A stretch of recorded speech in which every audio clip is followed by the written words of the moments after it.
Hey folks, welcome to the latest Techstrong Gang edition. We have some of our usual lineup for Tuesday. JP Morgenthau, Stephen Foskett, Mitch Ashley. Alan, of course, is out and licking his wounds from those Pittsburgh Steelers loss to the Packers. And well, times are tough. Anyway, let's jump right in. Apparently, memory prices for DRAM and all kinds of other memory are starting to skyrocket because, well, all the chip fab people switched gears and started building higher end chips for AI. And now suddenly we have a shortage for all the stuff that we do every day. And it's getting much more expensive. And it looks like it will stay that way for quite a while. Mitch, what's your take on all of this? How do I handle this if I'm an IT person trying to figure out what my costs are going to be? Because, well, suddenly we're all paying the freight for AI. Well, you mentioned the Steelers in football. So this is like student body left, student body right, Statue of Liberty play. What are we doing here? We're chasing the AI chip bubble, if you will. So certainly that's what's happening. I mean, the manufacturers are going where they think the market is going, where the demand is going. And that definitely can create shortages on chips. Now, if you're a hardware manufacturer, integrator, um, uh, doing your own assembly or creating your own products out of other people's chips, then you have a supply chain issue. If you're the manufacturer of these chips, then you also have where do you put your bets? Where do you put your markers for the next 3 to 6 to 12 months? So it's a challenge, but it's not one we haven't seen before. There've been shortages on remember memory shortages because of tsunami in Japan. I mean, there are situations where we run into this. We tend to survive them just fine. Mhm. JP, do you have any tricks to use for this? I noticed that in this article, some folks are double ordering, which can't really help the situation because now they're basically increasing demand artificially. Well, I mean, that was mentioned in the article that there's some oversubscribing going on, which forces a pressure on the market. Looks like it's an artificial supply, limit, right? That it looks like the market isn't able to fully supply the demand. And so there's this vacuum, and of course the manufacturers then go and produce to fill that. But what happens is that these vendors that are oversubscribing are going to just store these in their warehouse, and so now you end up basically with the effect that all buying, all demand dries up after that because they have the stuff at the warehouse and the inventory, and so until that's consumed, it really affects the manufacturers in a bad way. It affects their ability to plan in the delivery and manufacturing of these components in a very timely and consistent manner. And but if you look at it from the perspective of a Dell or an Oracle or even AWS, right, who's pulling these, who rely on these memory chips, right? Well, I liken it to the way I treat toilet paper. I'm one of these guys that need to go to Costco. I will always have the backup toilet paper pack. Once I open that one, the next one's got to be bought. It's comfort, right? I'm not going to allow my manufacturing to be impacted, right? So it's not good for the manufacturers. It presents an artificial demand curve, and then it changes the whole dynamics of the market when that dries up. And on top of that, we have what if there's a hiccup in the AI market and people aren't using the services as much, and it's not being consumed at the rate that the LLM providers, the hyperscaler providers that are delivering that infrastructure, consuming at the rate that they believe that they will be. Then what happens, right? That they're just going to, there's no return on these things. They're just going to sit in inventory even longer. Mm-hmm. Steven, do you think there might be a little price gouging going on here? Well, I don't know about price gouging. Everything I'm hearing is that the margins are actually fairly slim. I would say that this is almost on an automatic effect of the supply and demand that happens in our industry, that companies are going to chase wherever demand is. And if the we certainly see it with the big OEMs. We're seeing it with the chip makers. No surprise that we would see it with the chip suppliers as well. If there is if there are a lot of customers coming in with AI related orders, they're going to pivot toward in that direction. And frankly, that unfortunately leaves the rest of the industry, I don't want to say high and dry, but a little bit off on the sidelines because frankly, they're not as compelling. I do know that I'm familiar with some folks who are working on various non-AI projects, and they've had trouble getting orders filled for memory support chips and so on, because it's just hard to get a lot of these things right now because so much of the industry is focused on AI. But I don't really blame anybody for that. I feel like that's where the orders are. I see that's where the suppliers are going to go.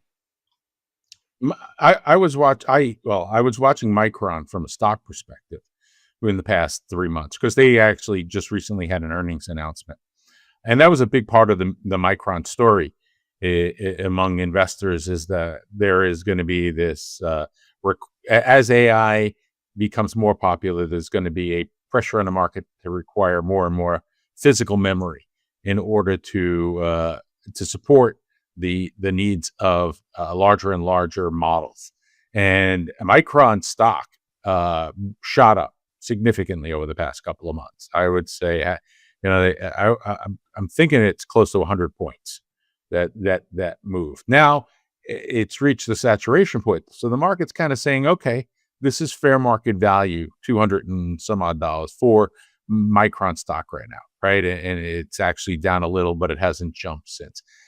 It's just another indicator of where Wall Street sees what is fair market value based upon what's happening in the demand, and just another point for us to kind of bring back into, is this real? Is the supply chain issue going to affect the market or not? Stephen, is there an opportunity for some other suppliers to jump into this, or does it just take too long to kind of ramp up that kind of memory production? But I'm thinking maybe Intel's got something to do here. Yeah, that's the challenge, right? It takes a huge amount of time, resources, and money. And with every advance in process node, it takes more. I don't want to say exponentially more because that's probably not mathematically correct, but it is a significant multiplier more for every advanced process node, which it does increase the time, the money, the effort required to compete in these spaces. But that being said, the native Chinese chip making industry has been advancing rapidly, especially due to the fact that the U.S. embargo makes their products more attractive to other domestic Chinese chip makers. And so I suspect that there is increased capacity that can take up some of these orders if people will allow it, if they'll allow themselves to buy products that are manufactured solely within China as opposed to the standard global supply chain. We're just talking about the chips part of it too, and what Steven's hinting at is sort of the OEM and beyond, right? There's a ripple effect of shortages in the supply. Also, there's a ripple effect on sort of the glut that happens at the end of this. If people are oversubscribing, overbuying, or over ordering, and actually don't need that amount. So there's a bit of a whiplash that goes with this until things settle out. It's the bullwhip. Mitch, speaking of that whiplash, right? So when I was a kid, I could always tell the state of the economy because I would notice that my father would start yelling at me about turning out the lights. The software equivalent of that is they start yelling at you to be more efficient with the CPUs and the processors, and suddenly they look at developers and say, stop being so wasteful. So is that what we're going to see? This too shall pass. Just like your dad yelling at you about the lights. I mean, yeah, are you going to student body left and tell all your developers write more efficient code? Probably not. I mean, yes, there may be some optimization if you really have some heavy duty applications that you have to just squeeze out a little bit better use of the memory. But I doubt that's going to affect a lot of people changing how they develop software. There will be more memory soon. So, Stephen, you track also the storage market, and a big part of storage is moved towards RAM. Versus physical disk, right? Flash, yeah. Yep. So a flash RAM, right? Are they affected by this? Are they the? I know they're different types of chips, but are they lumped in with the overall production of memory chips and for the flash RAM? That's actually a really insightful question, I think. And yeah, there's nuance there, as you said, in that the production of SSD, production of RAM, and production of sort of CPU, GPU do use different processes. It's not like Tuesday is flash day and Wednesday is RAM day. That's not how these things work at all. They're basically different factories. Um, but that being said, I think whether it is RAM or flash or standard, CPU kind of style chips, they're all affected by this same pattern. Certainly, most of the storage companies are focused on delivering all flash arrays into the AI training market, just like all of the GPU and CPU and RAM and everything is getting poured in there as well. So the answer is no necessarily, but yes, in reality, that storage is just as affected by this as the rest of the industry. Mhm. Stephen, are there, I don't know, advances in memory technologies that you're looking forward to down the road that may help mitigate some of this, or are we stuck? Um, Anything that's going to advance in memory technology is probably going to get sucked up into the AI whirlwind. So I feel like pretty much anything that's going to happen is going to get stuck. The good thing about memory is for a long time, memory was able to be manufactured on sort of older, repurposed processes. That's not the case as much anymore. And so I do worry that basically anything else that we invent is going to get into the same cycle. So from my perspective, I don't think so. All right. JP, does that mean that people are going to be, recycling memory out of their existing systems and kind of hoarding that, and there'll be a whole secondary market? It seems to be good. I think from what I understand, there is been a major shift technologically in memory. So memory has speeds, and I don't think that the newer equipment can use the lower speed memory. So they really are on the hook to get more modern chips to support the new physical infrastructure that they're running. The RAM chips have to operate at a higher speed. What do they call them? They're 5 and 6 now. They use DDRAM 4, and now they're 5 and 6, right? So you can't stick a 4 in a machine that requires a 5 or a 6. It just won't operate. It's too slow. There's another interesting angle to that though, JP. Again, thanks for bringing that up. One of the coolest technologies out there that I've seen has been the arrival of CXL-based memory expansion that uses older memory in newer systems. To Mike's point, it is possible to use older DDR memory in modern systems over the CXL bus, and this has been a really intriguing possibility. Essentially, you could kit bash the RAM out of your old last generation server, slap it into one of these CXL expansion bays, and put that in your latest and greatest server and have tiered memory. A lot of companies are working on that. I haven't seen it happen in practice. I haven't seen a lot of people talking about it. But if you go to supercomputing or if you go to any of the other HPC shows, there certainly is a lot of interest in that. And I wonder if maybe that might finally take hold. Maybe. I think it will. And then, JP, let me ask you another question. Will CFOs look at this and say, well, the price of PCs and servers and infrastructure and everything is going to go up, so we're just going to sweat the existing assets longer? And they'll say, I don't want to lay out that kind of cash, so we'll just make everybody kind of work with what they got as long as we can. Well, there's always been in my opinion, a discrepancy between the buyers and the technologists, right? And in many cases, and not derogatorily, but CIOs just really aren't technologists. They tend to be more technology licensing, like they manage the use of technology within an organization versus truly understanding the nuances of memory. So what does that mean? That means they got to go to somebody in the organization for an answer. And the answer of the engineering team is always more, better, faster, right? We need it, we need it, we need it. We've seen that on the software side, and we've seen it on the hardware side. And so you get to a point where if the CFO is really questioning costs, I think they're going to have to go to outside resources and bring them in to do an analysis in order to get a fair and accurate understanding of their spend, versus relying on their people inside to tell them whether they need it or don't need it. Mitch, JP just said your people are gluttons. Can you confirm that? More. Tell me more. Give me more. Yes. We love tech. Hey, we're never going to refuse it, right? Well, no. I mean, my experience comes from like the whole area where we went through with, and we're still going through right now, the distributed computing infrastructure, right, and the rise of things like Kubernetes. And we had something years ago that was Cloud Foundry. It was phenomenal for 99% of organizations to build scalable apps. Made it real easy.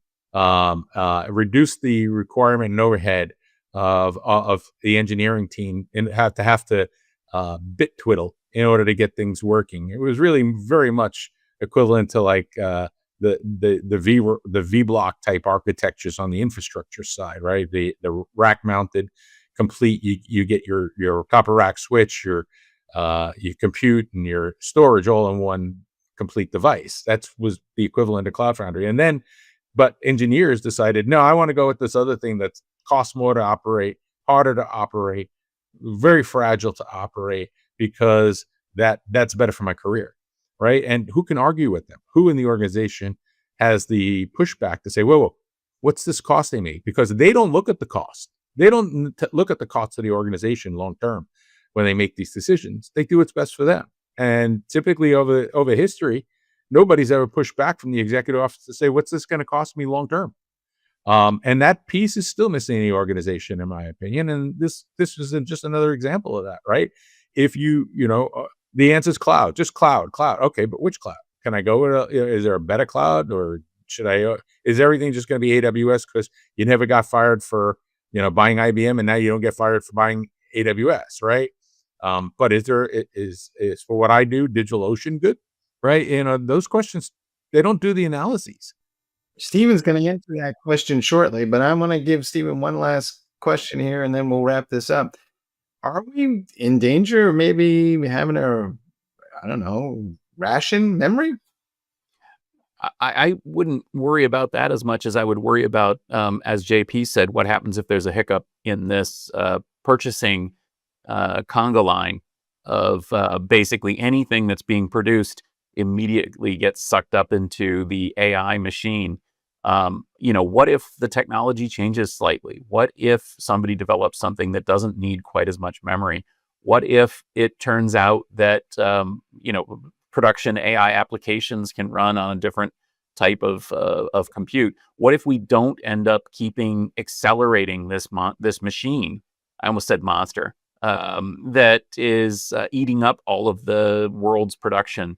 One of the things that you learn after you've been in the semi world for a long time is that these things tend to have cycles, and these cycles tend to be incredibly damaging, because when the demand falls, and this happens more in RAM and flash than it does in processing, because historically in processing, there's always been somebody who wants, a CPU made on the latest process nodes or whatever. But in flash and in RAM, historically, there's been cycles of boom and bust, and the bust cycles hurt, and they hurt a lot.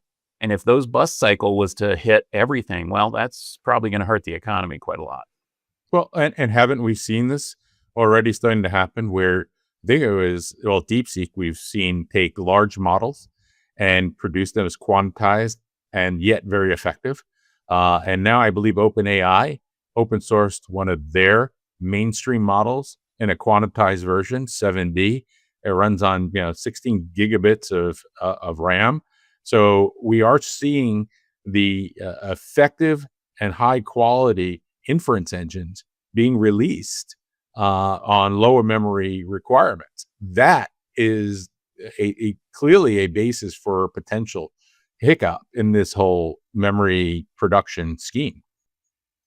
All right, folks, I'm going to leave it here, but the cost of IT is rising, at least in the short term, and you should plan accordingly. We'll be back in a minute. You've earned it. The spotlight, the responsibility, the weight of teams, companies, and entire industries fall on your shoulders. Lives depend on your decisions, your home life included. At work, you're protected, physically and digitally. Nothing gets through your team without a fight. But in a globally connected world, everyone sees you, including those who mean to cause you and your organization harm. And now home, your sanctuary. Attackers see an opportunity. Your digital front door is wide open. And what compromises your home can breach your boardroom.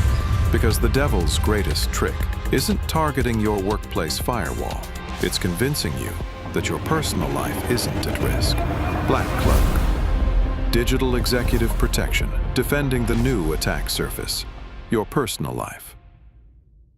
Hey, folks, we're back, and we're going to have a little chat about the cloud because Stephen and his crew at the Tech Field Day had an event around the cloud last week, and I just want to put to bed a rumor, though. So the whole AWS outage, Stephen had nothing to do with it. He did not deliberately make that outage happen just to have a lot of people pay more attention to his Tech Field Day. I know that rumor's going around, but Stephen, walk us through what you guys were talking about, and it was very timely. Well, I'm a believer that you should deny everything and try to promote your own worldview as an alternative. So no, we had nothing to do with the AWS outage. I promise it. It was actually Tom Hollingsworth that caused the AWS outage. Don't tell anyone. Yeah, so this was Cloud Field Day. And, we have a joke going on inside the Tech Field Day organization that every event is actually just you add AI in front of the name. So you got Networking Field Day is AI Networking Field Day. Security Field Day is AI Security Field Day. Infrastructure, we did actually rename it AI Infrastructure. And frankly, Cloud Field Day, AI Cloud Field Day, well, happily, it wasn't all about AI. A lot of the conversation did have to do with, remember the olden days when we talked about running applications that were, sort of standard deterministic web scale applications that did things instead of, AI models? Well, there's still a lot of that happening. I know it comes as a surprise to folks, but that's actually where all the revenue in the industry is as well. So there are a lot of companies that are working on building better cloud infrastructure. And from Cloud Field Day, we did get a couple of key takeaways. Alistair Cook, who led that event for the Tech Field Day crew, says that basically his big three takeaways. Number one was keep your data close and keep your cloud closer. In other words, companies are very much looking at bringing data, bringing cloud infrastructure, bringing cloud platforms back into the fold, trying to make sure that even if they are outsourced, even if they are as a service, that it's treated as, their own infrastructure. The second thing that he noticed from a lot of the presentations was talking about how scale can change risks. In other words, it's easy to take a risk at a small scale with a small application, but when you're bidding the whole company on something, you really want to make sure that those risks are going to be met with the proper level of management. And number three, that there is constant innovation happening, and that is causing new areas of exposure. Specifically, there was a lot of talk, AI, there was a lot of talk about the impact of AI, and specifically the impact of what's called Model Context Protocol, MCP, which is the standard way to expose services, to expose tools to agents, AI agents that are running out there. Now, I will say that I feel like MCP could actually be extremely useful beyond the world of AI agents because it's a standard specification for services, for capabilities, for data, and a standard way for these things to plug in together. So I actually think that it's not all going to be AI. But that being said, it does open the door to new areas of exposure, because if you're saying, hey, agents, here's some corporate data, here's the things we can do, here's the services we can provide. Who's to say that those AI agents aren't going to do something unexpected with that? So these three takeaways, I think, are really insightful. And it's the kind of thing that happens, frankly, behind the scenes at Field Day when the cameras are off and the companies aren't presenting. There's a lot of brainstorming that happens. What does all this mean? What does it mean for the industry, and what does it mean for us? And I think we can all see that, well, there's a lot of change coming even outside the AI space. JP, what is the current state of the cloud in your mind? Because I'm having a hard time figuring out where it begins and ends. It used to be like it was in the cloud, was on these other data centers, managed services, hosting, wherever. And now it seems like just about everything we refer to now is managed as a cloud. So if everything's a cloud, is there a cloud, or is it just kind of the new style of Well, computing and that's what we do? it is a very much become a style. The term encompasses style of computing, in my opinion. I think that's an accurate statement. I also believe that the you know there the cloud indicates more of a OpEx versus CapEx approach to computing. The ability to pay for what you consume versus long-term depreciated assets on your books. These are all indicative of cloud. Now, can you really do that if it's your stuff? You're running it as a shared service for your organization? No, you're a shared service.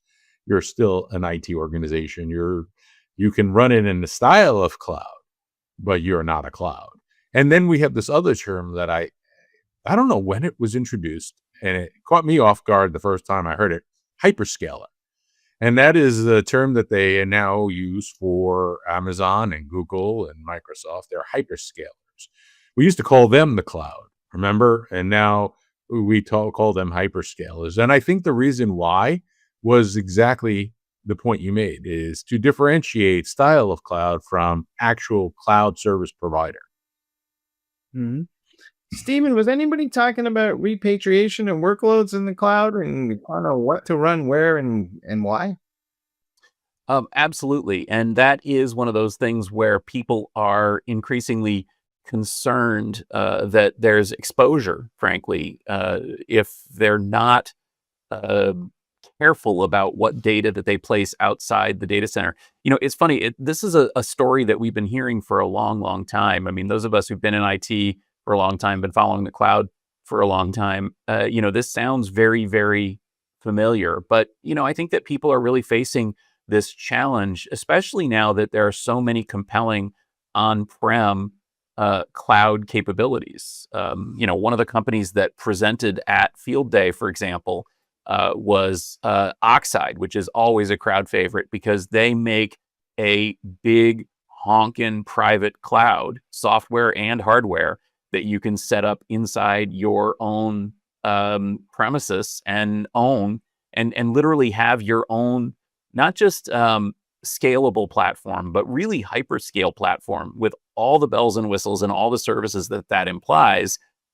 When do you use that? What do you use that for?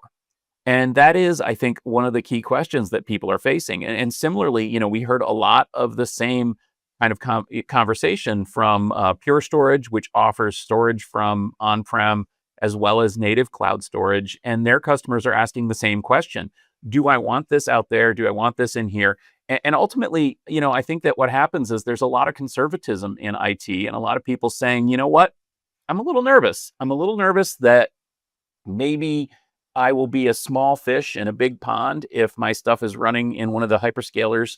I'm a little nervous that there could be an outage caused by, I don't know, let's say DNS, that causes me to, my whole infrastructure to fall over.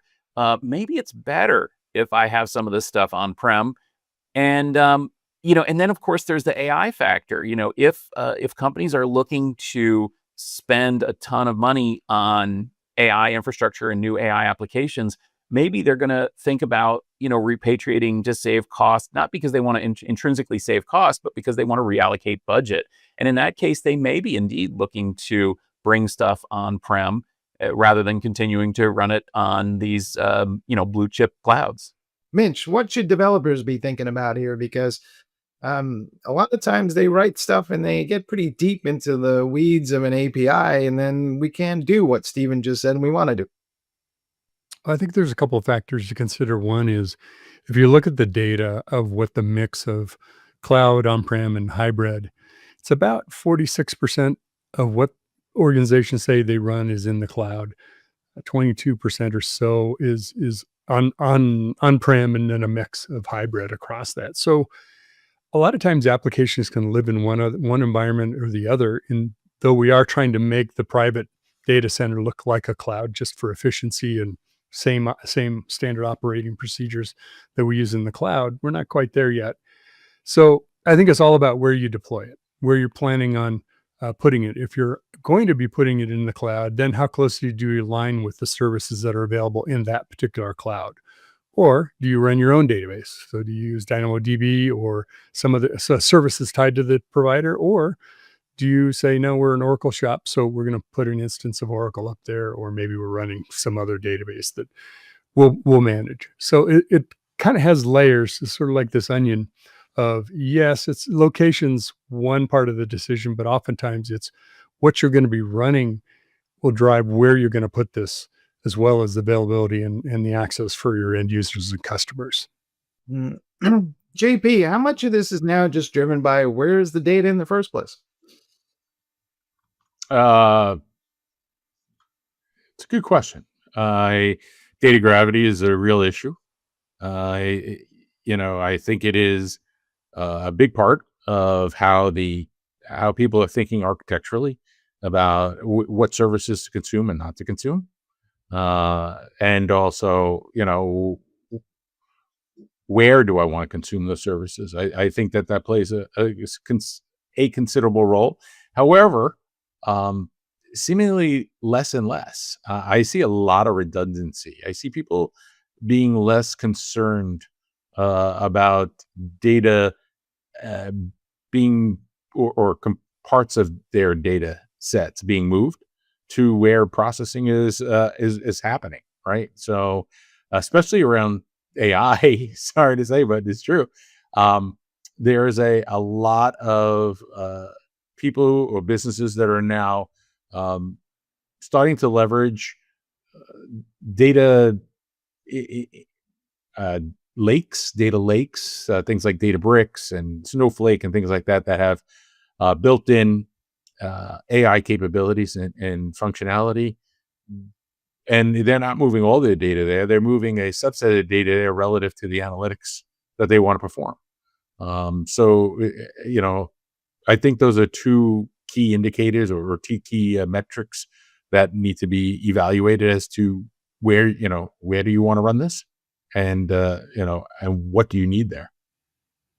Just want to jump in a little bit too. There's just kind of back up what you're saying is that our data shows that it's a big influence of where the data is located. It's not the only thing, but some of our data shows that organizations, half of them say that most of our data is on-prem versus what's in the cloud. So I think it's going to make a big difference what is located where from the data standpoint, just as is which services that you're going to use. And for some people, you can't put that data in the cloud. So that really dictates where things are running. Well, so you raise this really, this is an architecture that I've now dealt with a few different clients. And it's really interesting because I've had the conversation with my clients. Small language model deployed locally or large language model up in the cloud. And, a big part of using the large language model is that they have to provide the data in some way, shape, or form to the LLM.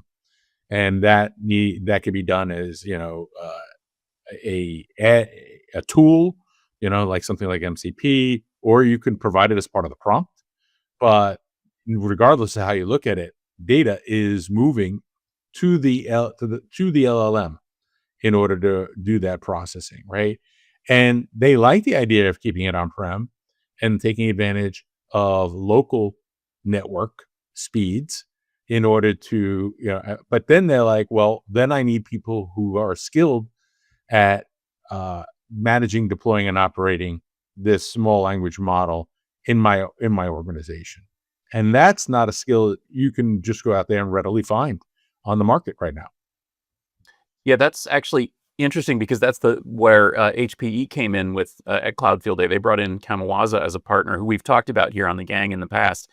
And it's exactly that same question, JP, that these companies realize that many enterprises need help in how to run AI applications, where to run AI applications. They want something that is more of a platform, more of a, I don't know, VMware for AI than what they've been able to have previously. And frankly, that's where companies like, this partnership with HPE and Kamawaza are coming in, I think, to help to answer that question and to make these things a little bit more practical. And then on the security side as well, we also saw Fortinet coming in there. We've talked a little bit here about prompt engineering and jailbreaking AI and so on. Well, Fortinet is trying to attack that as well. They're trying to figure out how to remember Spy versus Spy in Mad Magazine. Well, it's AI versus AI now, and they're very much cognizant of the fact that their primary competitor in the security space is no longer the proverbial hacker, but an LLM. Mm-hmm. Well, I find the whole thing ironic. I think when we were all much younger, the mantra was always bring the compute to the data. And then we spent 10 years moving all the data into the cloud. And now we want to process and analyze data at the point where it's being created and consumed. And now we're processing more at the edge. And hey, guess what? We're back to on-premise. So I think maybe we're going to land in the middle somewhere finally, but it's kind of silly to watch. And it's a joy to be in this industry. We'll be back in a minute. Discover Techstrong Group, the epicenter of tech innovation. We're your go-to for reaching IT leaders and practitioners worldwide. Our secret? Impactful content that sparks awareness, engagement, and top-quality leads. With us, you'll access editorial websites, streaming videos, virtual events, custom content, analyst research, and more. Join our satisfied clients. Let's revolutionize your tech journey. Contact us today and tell your story to the world in the most powerful way with Techstrong Group.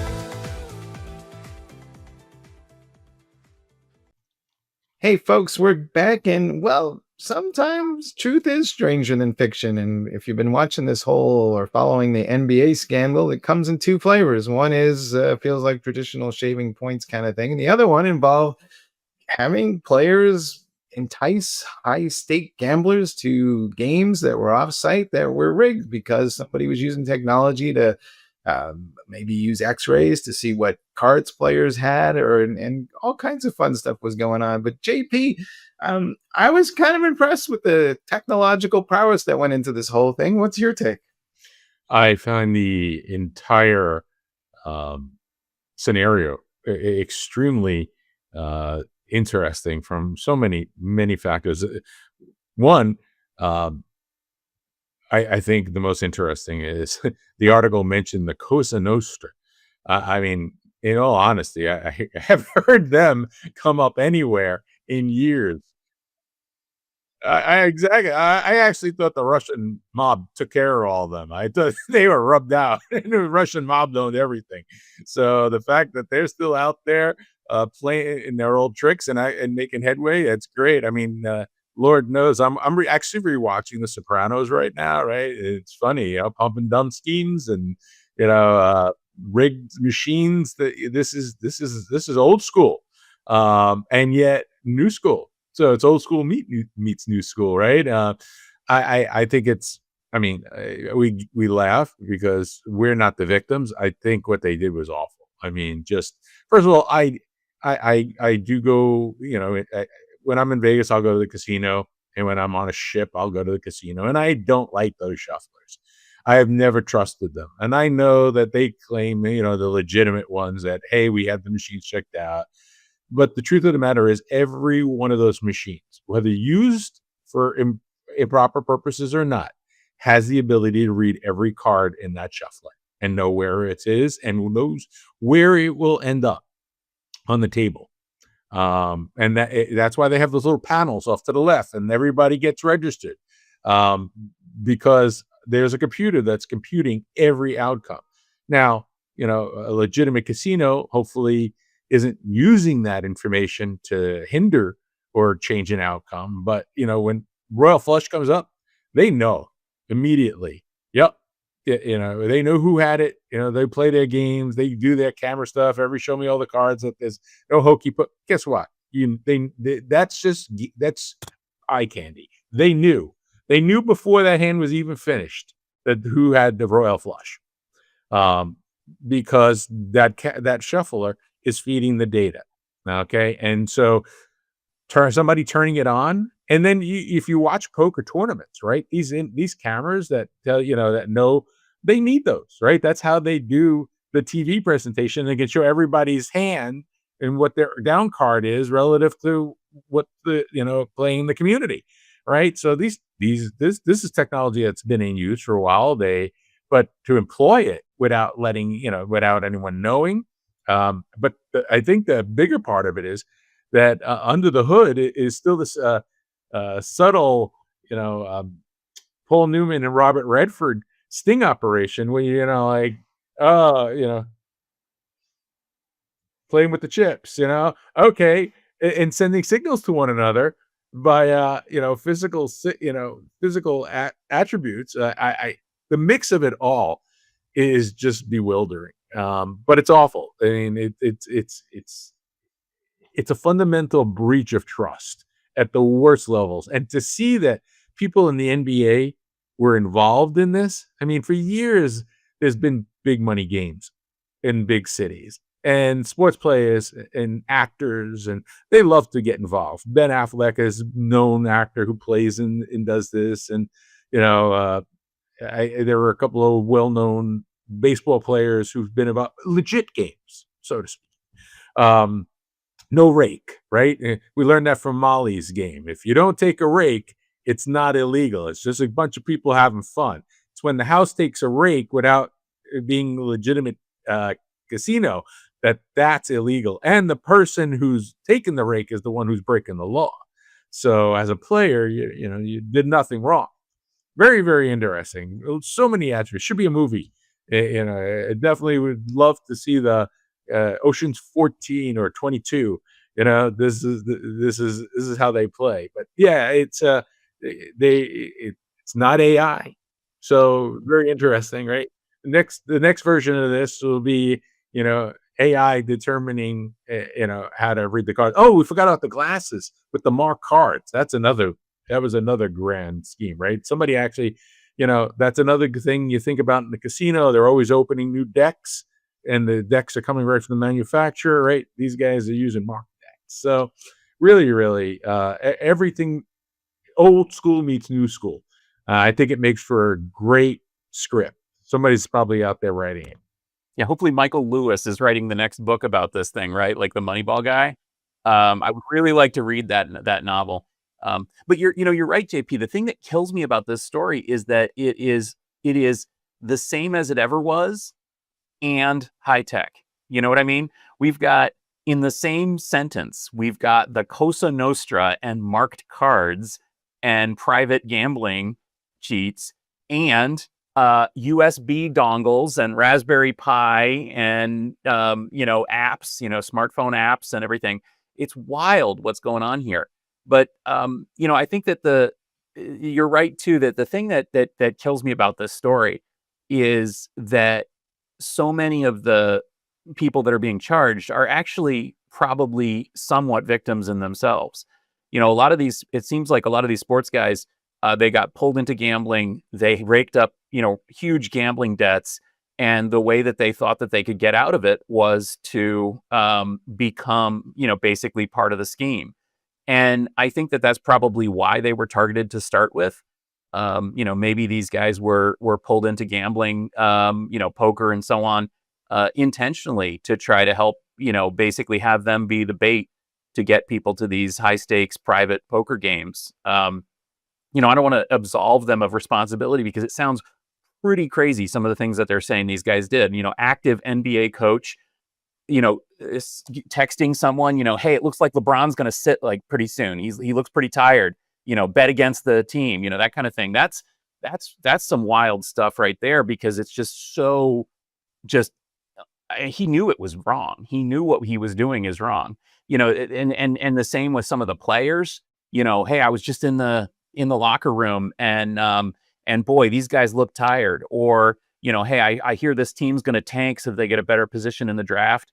The coaches said that they were going to do that. So, I mean, that's like Black Sox scandal stuff, right? It's Yes incredible. and no. The bookies, the bookmakers, even the legit ones in Vegas, have always had their inside people on the team. An equipment person or somebody that they call, how's the team looking today? What do you hear in the clubhouse? Because without that inside information, you're at risk, right? You have to minimize your risk as a bookmaker. But one of my favorite recent episodes, of the Sopranos was Robert Patrick, Terminator guy, the liquid Terminator guy, right? And in one of the rare roles you ever see him in, especially if you watch Peacemaker now. But he, friend of Tony's from school, owned a sporting store, does one of these big games and loses, he's in for like 80 grand. So they basically, take his store and they're liquidating everything. They're using it. They're just abusing the store. They're taking loans. They're getting their money back however they can. And he looks at him and he's crying. And Tony's like, why'd you let me play? And Tony's like, Scorpion and the Frog. Mike, I have a little different view on this. And what surprises me about this particular situation is how surprised everybody is. Shocking. There's gambling going on. That never happens in sport. If you'll cheat at Monopoly, you'll cheat at real money type games. Whether it's Pete Rose, or you can name dozens of instances in just the last 10 years when there's a lot of money involved in sports or in other areas too. And for every measure, there are countermeasures. So you put a gaming commission in place, right, to try to make it fair, to make sure that the casinos are not cheating customers. Well, then one of the commissioners is on the take for something, right? It's humans, and we're also dealing with something that's an addiction. So that even drives it further because you can take advantage of people. So why are you surprised? I think you have to have a way of being able to report when there are issues and investigate those, and try to rein it in. But you can't squeeze that balloon and not have it come out other places. I know what I'm trying to figure out. Trying to figure out if La Costa Nostra now has made members who have degrees in computer science, or did they just outsource this? No, they hire those. Had this. Come on, this goes back to the Sopranos. First of all, they had Chrissy take his Series 7. He had to go take. Well, he didn't take the series. They paid somebody to take the Series 7 exam for him, so he could be running a boiler room with the stocks. Right. So he had to have his legit. Yes, they've been hiring people for hacking for years. This is not new. But again, from a gambling perspective and somebody who, does gamble, I think one of the biggest concerns that this raises is those shufflers. Because every gambler I know, anytime I've ever sat on a table, we always have the conversation, and especially when things aren't going our way. I don't trust those shufflers. Right? We don't know if they're legit, and so this just raises the whole spectrum on the whole industry. Are these machines legitimate? Right? I think it has rippling effect. It's going to have a wide rippling effect through the gambling industry. I think there's going to be just as much going on, if not more. I don't think this is going to curb it at all. Yeah, because disrespect JP, but this is no. I'm just again, the people who do gamble are gonna be they're already suspicious.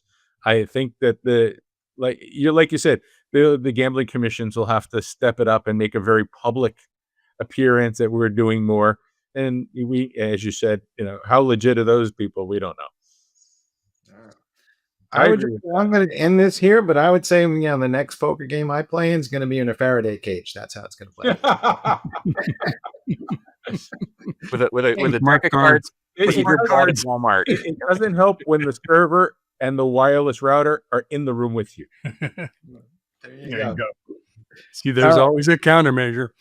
Hey guys, I want to thank everybody for sharing their knowledge and their insights, especially JP, who shared some of his personal pastimes. So that was great to get that level of insight. And I want to thank you all for watching the latest Techstrong TV series, and also stay tuned for what's coming up next behind us because, well, it's going to be another awesome week of content. And this is just the first day of the week. Well, actually, it's Tuesday. So second day of the week. But Well, and that's, if I can jump in there, tomorrow and Thursday we've got AI Field Day. So, I mean, it's going to be live streaming here on Techstrong TV right after the show. So stay tuned for a busy couple of days of AI presentations. And also next Tuesday, we'll be talking about what happened at Techstrong AI Field Day. So please join us then for that as well. Hey, thanks everybody. See you soon.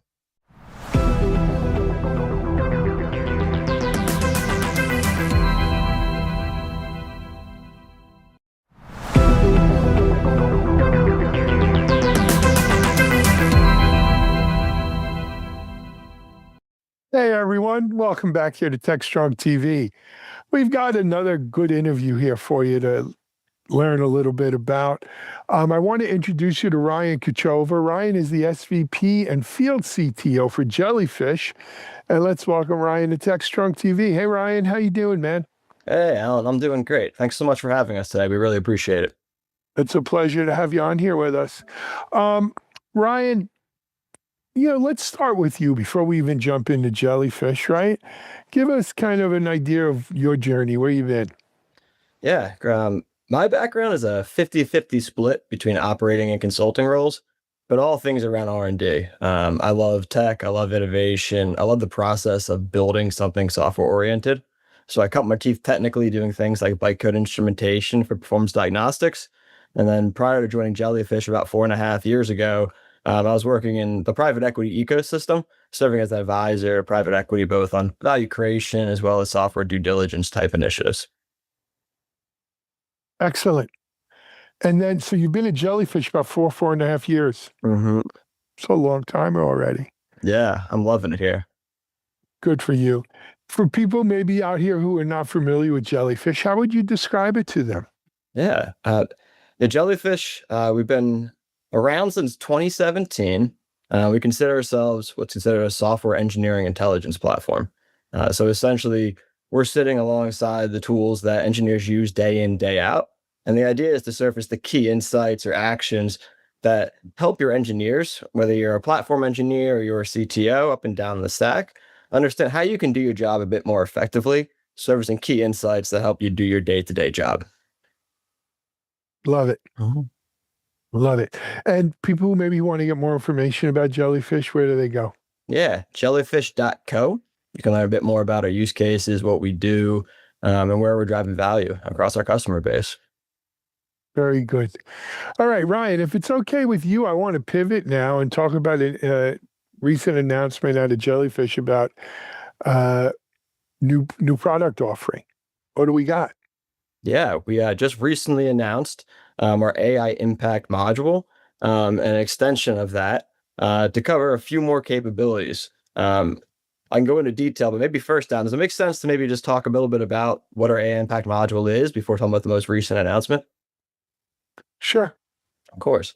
So our AI Impact module as a whole is essentially looking at your R&D ecosystem, your full SDLC, and looking at where is AI actually injecting across the SDLC, and what changes is that making, right?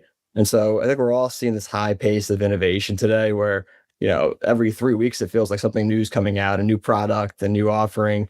And it's driving a lot of change throughout your SDLC. Engineers are being asked to use more tools. There's pressure to drive more efficiency, but it's really tough to actually understand what's happening across your SDLC and how are your engineers actually behaving and what new bottlenecks are being created. So the AI Impact module is designed to help R&D leaders and engineering managers themselves fly less blind in this new ecosystem. Fair. The new release here extends that a bit, right? So before we were measuring a little bit more around what is the Gen AI impact, right? So how much do tools like Copilot or Cursor, Claude Code impact your pure productivity, right? As we think about this broader ecosystem, we're actually now extending that to have multi-tool comparison. So you can compare tool A versus tool B, and in what scenarios is a certain tool actually driving more productivity or more effectiveness or maintaining quality across your organization. The second thing we're doing is we're extending from the code generation phase of your SDLC into the broader code review area, right? So now we're looking at code review agents, right? These are tools like CodeRabbit, Graphite, greptile, things of that nature that are actually assessing your code in real time and helping with your code review process, which are removing that next bottleneck that people are finding. If you're writing code faster, how do you keep up with the reviews and ensure that you're able to maintain what's happening as more code is being generated? And then lastly, we're actually starting to track AI spend. So you can start understanding cost modules are changing, right? Before it was by user seat. Now you're starting to have some variable pricing based on, I'll call it a little bit of amorphous token pricing. And so how do you understand where is actual token spend coming? Let's not get surprised by a bill. Are we using it most effectively? And questions like that. So help me, how are you doing that? Yeah. What's really cool is, what Jellyfish, our broader SCI platform, is doing is we're already sitting above all the tools engineers are working in day to day, right? So that's your Git platforms, your issue tracking, your production monitoring solutions, even your CI/CD solutions. And in there, we're understanding how engineers are operating day to day. For the AI tools, we're actually plugging in directly with the tools themselves to surface the things that do come out of their APIs, right? You get things like usage, sometimes things like spend, but you're not getting enough to actually understand the impact of your R&D. So we're actually fusing all of that together with an intelligence layer on the back end that's helping you understand, hey, Cursor was used for this particular PR, and here's what it actually looked like, right? That piece of code was actually a new feature request versus support, right? And what did that do to your broader SDLC, right? Did it cause a bottleneck? Did it go faster, right? What was the quality? Did it cause an incident? So being able to give you that full 360 view of what's happening by blending the two systems together and then surfacing that in a way that helps you action them as a leader. Very cool. Very cool. Is this available now? This is available now. Yes. We're getting great feedback thus far from the market, which has been super exciting for us. But really, we want to are we plugging in and understanding what's happening in their organization, because this is a fast moving space, right? And we're quickly expanding what we're covering. Some really cool things, hopefully back on with you soon, Alan, to share some of those. But this is a space that's moving fast, and leaning into driving that adoption today and understanding the impact and unlocking and becoming an AI first software development company is what we want to help people with. That helps them succeed into the future. Let me make sure I got this right. Jellyfish AI Impact is sort of a module that goes onto the intelligence platform. That is The correct. Jellyfish software intelligence platform. That is correct. It is a standalone module as well. But it. So you don't need the whole platform. You could just grab the module if you wanted. That is 100% correct. You can buy AI Impact module on its own. And we're looking forward to having more people sign up for that too. What about as we see more agentic AI being used? How will that kind of change the equation here? Yeah, it's a great point. So where this is all heading, right? Whether the AI is actually going to be injected across the SDLC. You're already seeing that today with tools like Lovable on the prototyping side, right? And today you're seeing code generation, code review, and some production monitoring stuff. What you're starting to see now is the next wave is you're starting to see now more agentic come across the SDLC, right? So we're actually plugging in with tools and have near-term versions out, or early versions out of agentic development tools. For example, tools like Devin that are out in the marketplace today, and today even Claude Code that has an agentic mode. But we're seeing that agent workflow, or agents of agents even, accelerate both the design, the development, and the release of code into production. And we're seeing that becoming just an additional challenge to this existing thing, where you still have to have a human in the loop. You still have to have somebody to call when things go wrong. So how do you understand what's happening and where the cost goes? The number one question that might come up with that, Alan, is both, I guess, two questions there. One is likely the quality. How do you maintain that quality and control? But then second is, how do you maintain that spend? It's very quick to have a bill run up on you if you were to have multiple agents running and accidentally spend too much on an individual feature or support ticket if you just deployed an agent without the controls or visibility in place. Sure. Let me ask you a rubber meets the road question. What percentage of Jellyfish's clients are using AI in their SDLC? Great question. We are seeing over 90% of our customers using AI today in their SDLC. The vast majority of them are using more than one tool today.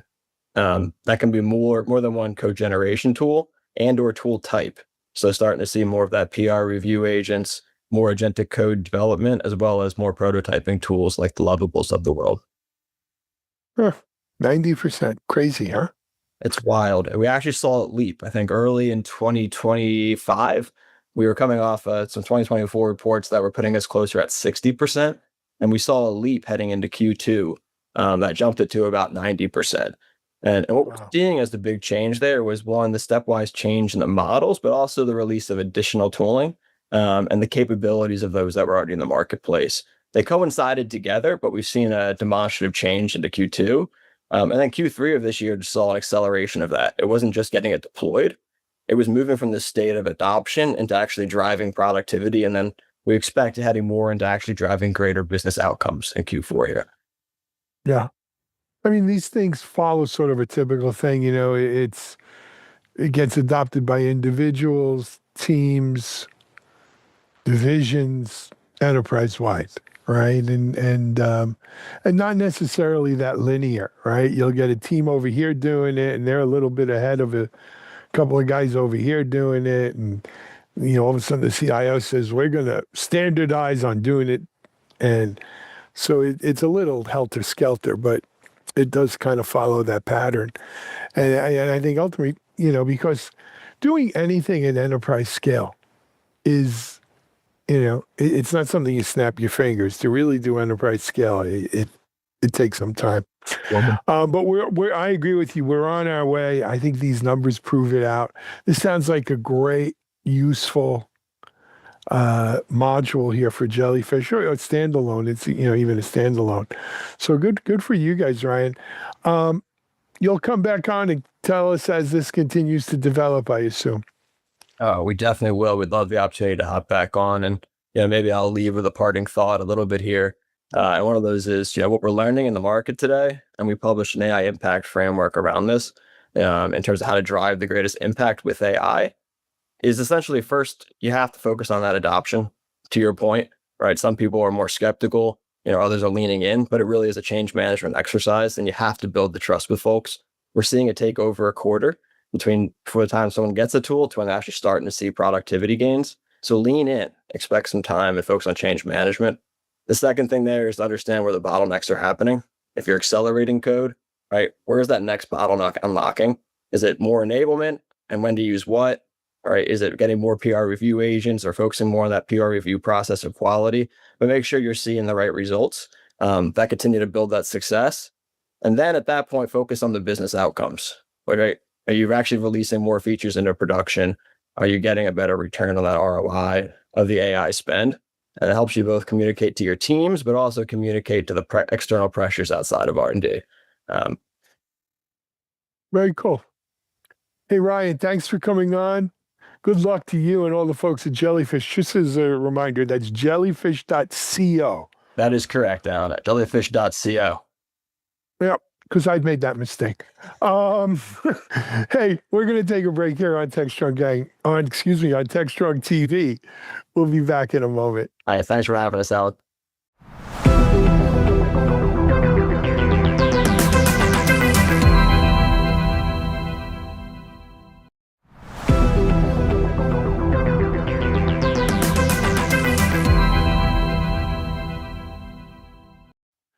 Hey everyone, welcome back here to another Techstrong TV interview. I've got some big news on a company called MindGuard that we're going to discuss right now. Let me introduce you to my two guests. First of all, I want to introduce you to Dr. Peter Garrigan. Dr. Garrigan is he's I guess, current CEO and CTO at MindGuard, but about to assume a new position, a really exciting position. And I want to introduce you to the incoming CEO of MindGuard, and that's James Breer. Gentlemen, welcome to Techstrong TV. It's great to have you on here. Thank you. Lovely to be here. Thank you very much. Thank you. James, if it's okay, I'm going to start with you, right? Because you're kind of coming in, pinch hitting here. We're calling up a new batter into the box. give us, your impression here, incoming CEO of MindGuard. Why? Sure. Well, again, thank you for having me. My background, I've been lucky enough to work in startups for the last 25 years and have been, I think, successful in identifying new emerging markets and technologies. And through that, my last role as CEO of Swimlane, which was a security automation company, it was Very familiar. It was very Yep. clear to me that obviously very obvious for most people that automation is going to have a huge impact in the world. And so I was a part of that, and we had a lot of good success. As I was working at Swimlane, it became, again, very apparent to me that the impact AI is going to have on security. And I was introduced to Peter and very quickly realized what he had built and the company he's building was going to be very unique in its approach in dealing with securing AI. And I said, I need to be a part of that. It was that simple. Absolutely. Absolutely. James, if it's okay, I want to focus in on Peter a little bit here. Please. Peter, you know what? Let's first talk about your background. Obviously, a PhD. Obviously, I'm assuming on the technical side of things, but I hate to assume. Share with our audience a little. Sure. So I have a PhD. I'm also a chair professor in computer science at Lancaster University in the UK. Lancaster is one of the leading universities in Europe in cybersecurity. So Yes. I've been doing this role for about 8 or 9 years, I would say. I had a great opportunity to work with lots of big tech companies as well. So I kind of blend both the academic rigor of looking at security of systems and AI, but also working very closely with some of the big tech companies to solve problems they have. And if you wouldn't mind, and I'll throw it to either of you who would give us a little bit of the history of MindGuard. I'll hand that to Peter. Thanks. So I run one of the largest research labs in the world for system security. And about 11 years ago now, I remember thinking AI, or more specifically deep neural networks, they're pretty interesting, but I'm not sure if current security tools and techniques actually work against it. Because if you actually unravel a deep neural network, which underpins all modern AI, it is very, very black box and very, very random. These things aren't good for security. Spend the next few years with my scientists and engineers at the university lab trying to unravel some of the secrets and find A, it was really, really hard, and B, actually doing this quickly was really problematic. And come to 2017, a very famous paper came out called Attention's All You Need. And this was the architecture that underpins all modern large language models and agents.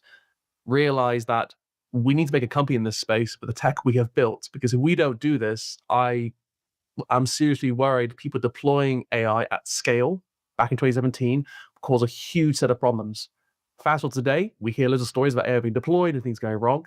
So I took half my scientists from a lab, went to London, raised capital, and positioned us, became the founder, CEO, and CTO of MindGuard at the time, back in 2022. I love it. It's a great, great journey. Peter, I've been in startups myself for 30 plus years. Done 3 or 4, 5 venture-backed ones. Techstrong was not a venture-backed. It was actually my blog is how it started. But I've been in security also for 25 plus years. Right? We didn't call it cyber. We called it InfoSec. And so I'm familiar with the whole journey. It is a rare individual who's willing to kind of maybe set aside their ego and say, you know what, I'm probably not the best person for the job of CEO if we're going to take this where we want to take it. My talents lie elsewhere. But generally, coming to that conclusion is a journey, right? It's not something you wake up in the middle of the night and say, "Eureka!" Right? I'm doing this. It's a realization journey.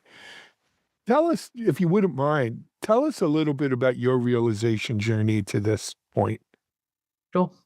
So when you're trained to be a scientist, you get better at identifying biases and flaws in thinking. So that's kind of one element. The second one is, even from the company started, I remember saying to my first staff and my investors, I am the CEO and C2 and a professor. I have 3 roles here. Eventually, those roles become decoupled. It makes perfect sense to do so as the company scales. So the question was when and not if. And back in 2022, yes, I had the vision and drive to pushing forward. And that's still the case. But as the company is now bigger, and we have traction of customers, we have more people, more sales, everything about this, I could do it, but it's not my specialty. What I really care about is building positive change and social good, research vision, execution on research, technology. But people would look to me in terms of, hey, you have the vision, execute. Now the company is bigger, solutions more mature, and the customer are aware. It makes sense to get people who are specialists at what they do. So as we're now growing to the next stage, getting someone who's been there before, someone who's grown the company to become, the rocket ship, makes perfect sense. And I'm sure Jim will talk about this, which is this is seen as a great partnership, which is I can bring the vision, the experience in my space and the drive to make things better with Jim's experience to also make things better for customers. But more importantly, he's seen the things in pipeline, sales, GTM, and even things like, people and resources. These things, this is Jim's expertise in terms of building great companies. My expertise is at the heart of building great technology and great research to solve these problems. I love it. Jim, let me come to you. A lot of times these kinds of, executive board level kind of things are accompanied by a money raise. Was there a money raise or additional capital raise with you coming on board?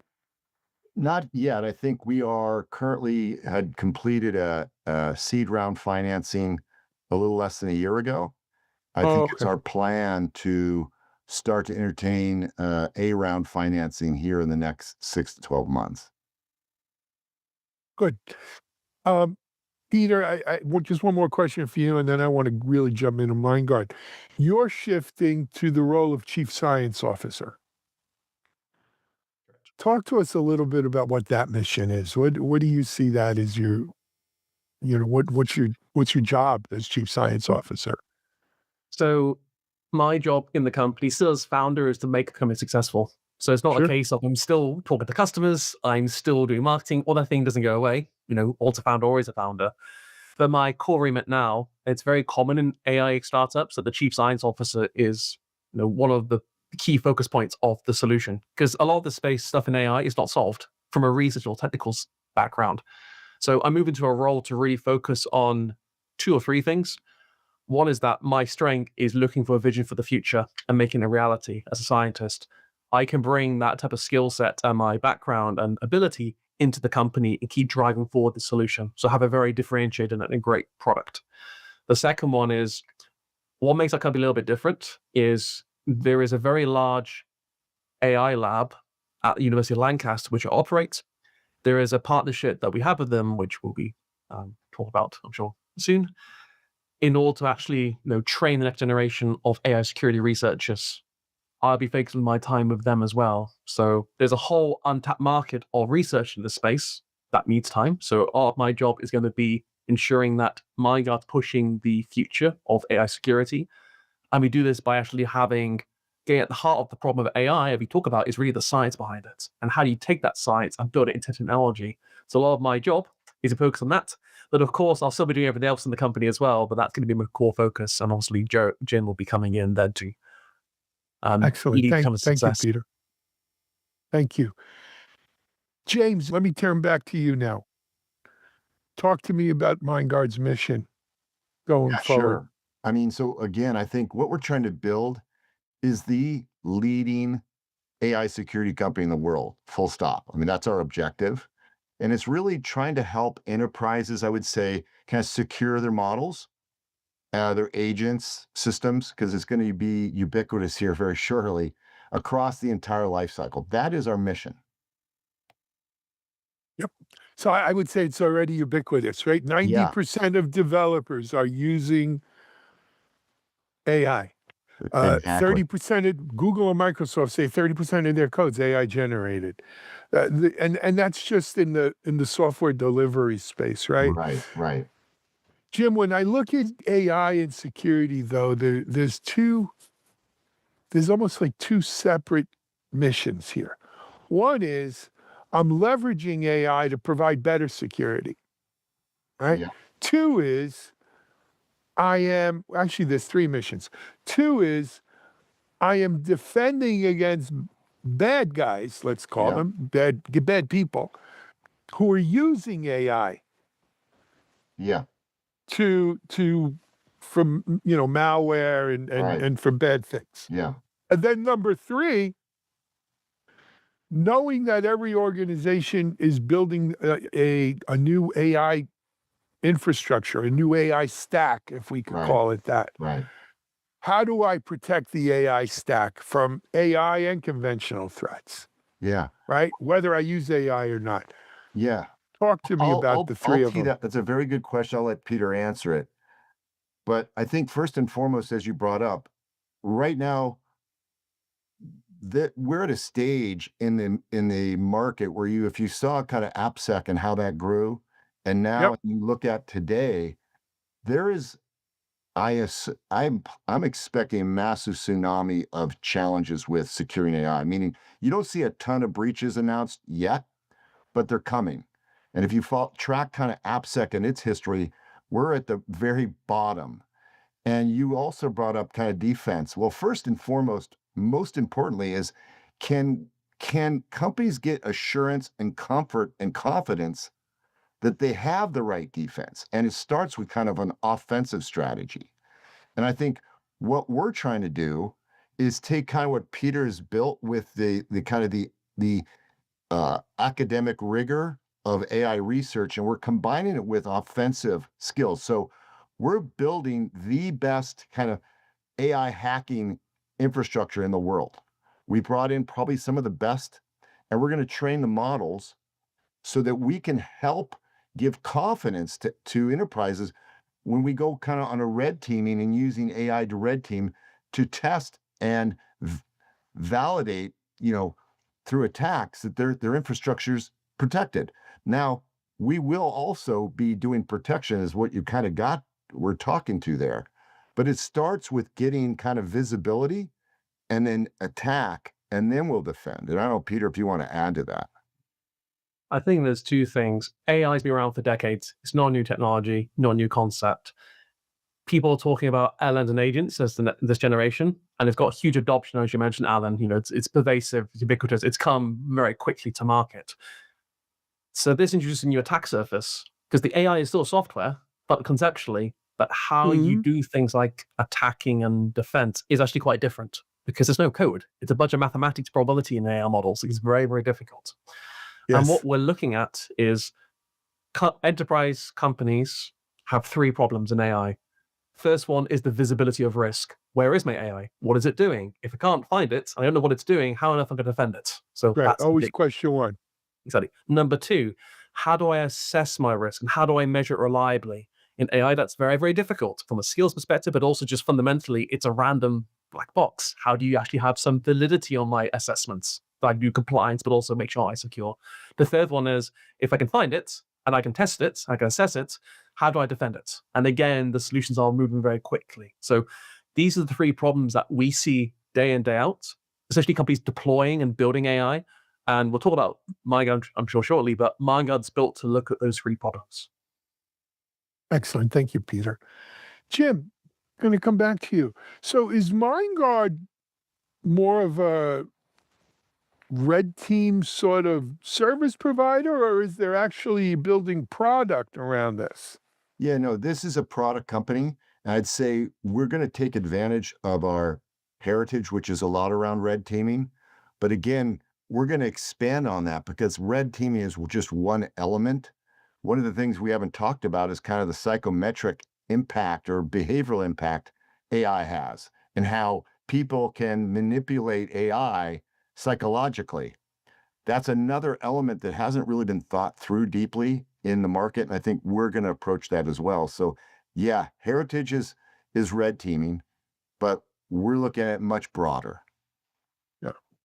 I mean, certainly, if you want to call it AI poisoning, inducing hallucination, we call it a hallucination, but if it was induced, well, it's still a hallucination if someone induced it purposely, right? It Yeah. poisoned the She's LLM. right. And that is the kind of, Peter, to your point, that is the kind of attack surface we're talking about, right? You have LLMs, and it's not just LLMs. The future is a lot of companies will be creating their own small language modules and their own RAGs and their own vector That's right. bases, that will supplement, let's say, a large frontier model running behind it or something like that.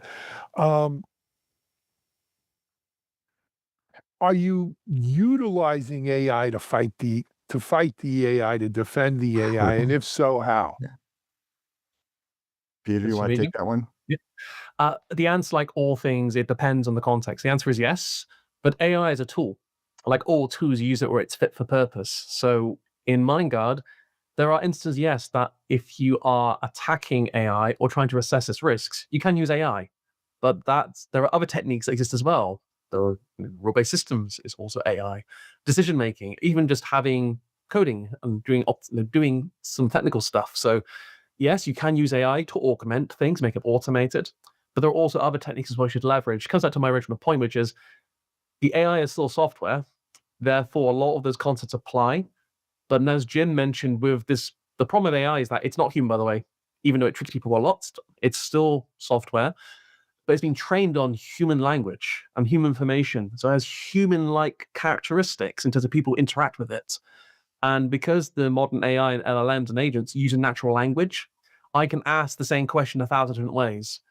And that makes it very, very difficult in security. So the example I give people is, go back to manipulation. If I called up a call center, could I find the right words and tone to make them upset or angry to do something I don't want them to do? Yes, probably in the infinite universe, I probably could do. It's the same as AI. You've seen loads of cases of people basically gaslighting AI to make it do things it wasn't built to do.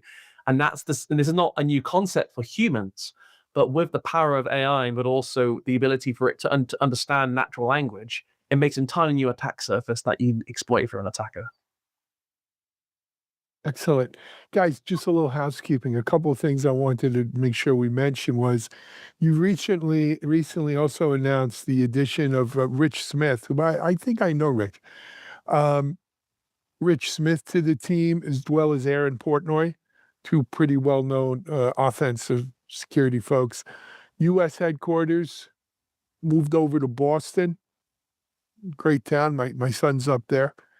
He just passed the bar. He just got results. He passed the bar exam there now. So if you need a lawyer up in Boston, Jim, reach out to me. Thank you. So good stuff there. What's the website, guys? The URL, I mean. Yep. It's MindGuard without the U.ai. So that's MINDGARD. .ai, correct. That's AI. correct. Yep. Want to make sure we get that out there. So, guys, first of all, I wish both of you a lot of luck in your new positions. Peter, it sounds like you are a duck in water, right? Getting into this chief scientist role, and I'm sure you're going to enjoy that a lot more than looking over the spreadsheets and the sales numbers and managing all of that good stuff that goes into being a CEO that I know all too well, unfortunately. Jim, I'm glad to see you back in the game. Swim Lane was a great company. We worked with Swim Lane here at Techstrong over, either Security Boulevard or DevOps, one of the 7 sites we run. But I'm sure you'll do great things here. I'm looking forward to hearing more from both of you very soon. Great. Thank you. All righty. Pleasure meeting you. Thanks, Pleasure Alan. meeting both of you. James Breer, Dr. Peter Garrigan, MindGuard. That's MINDGARD.ai. Check it out. We're going to take a break here on Techstrong TV. We'll be back in a little bit.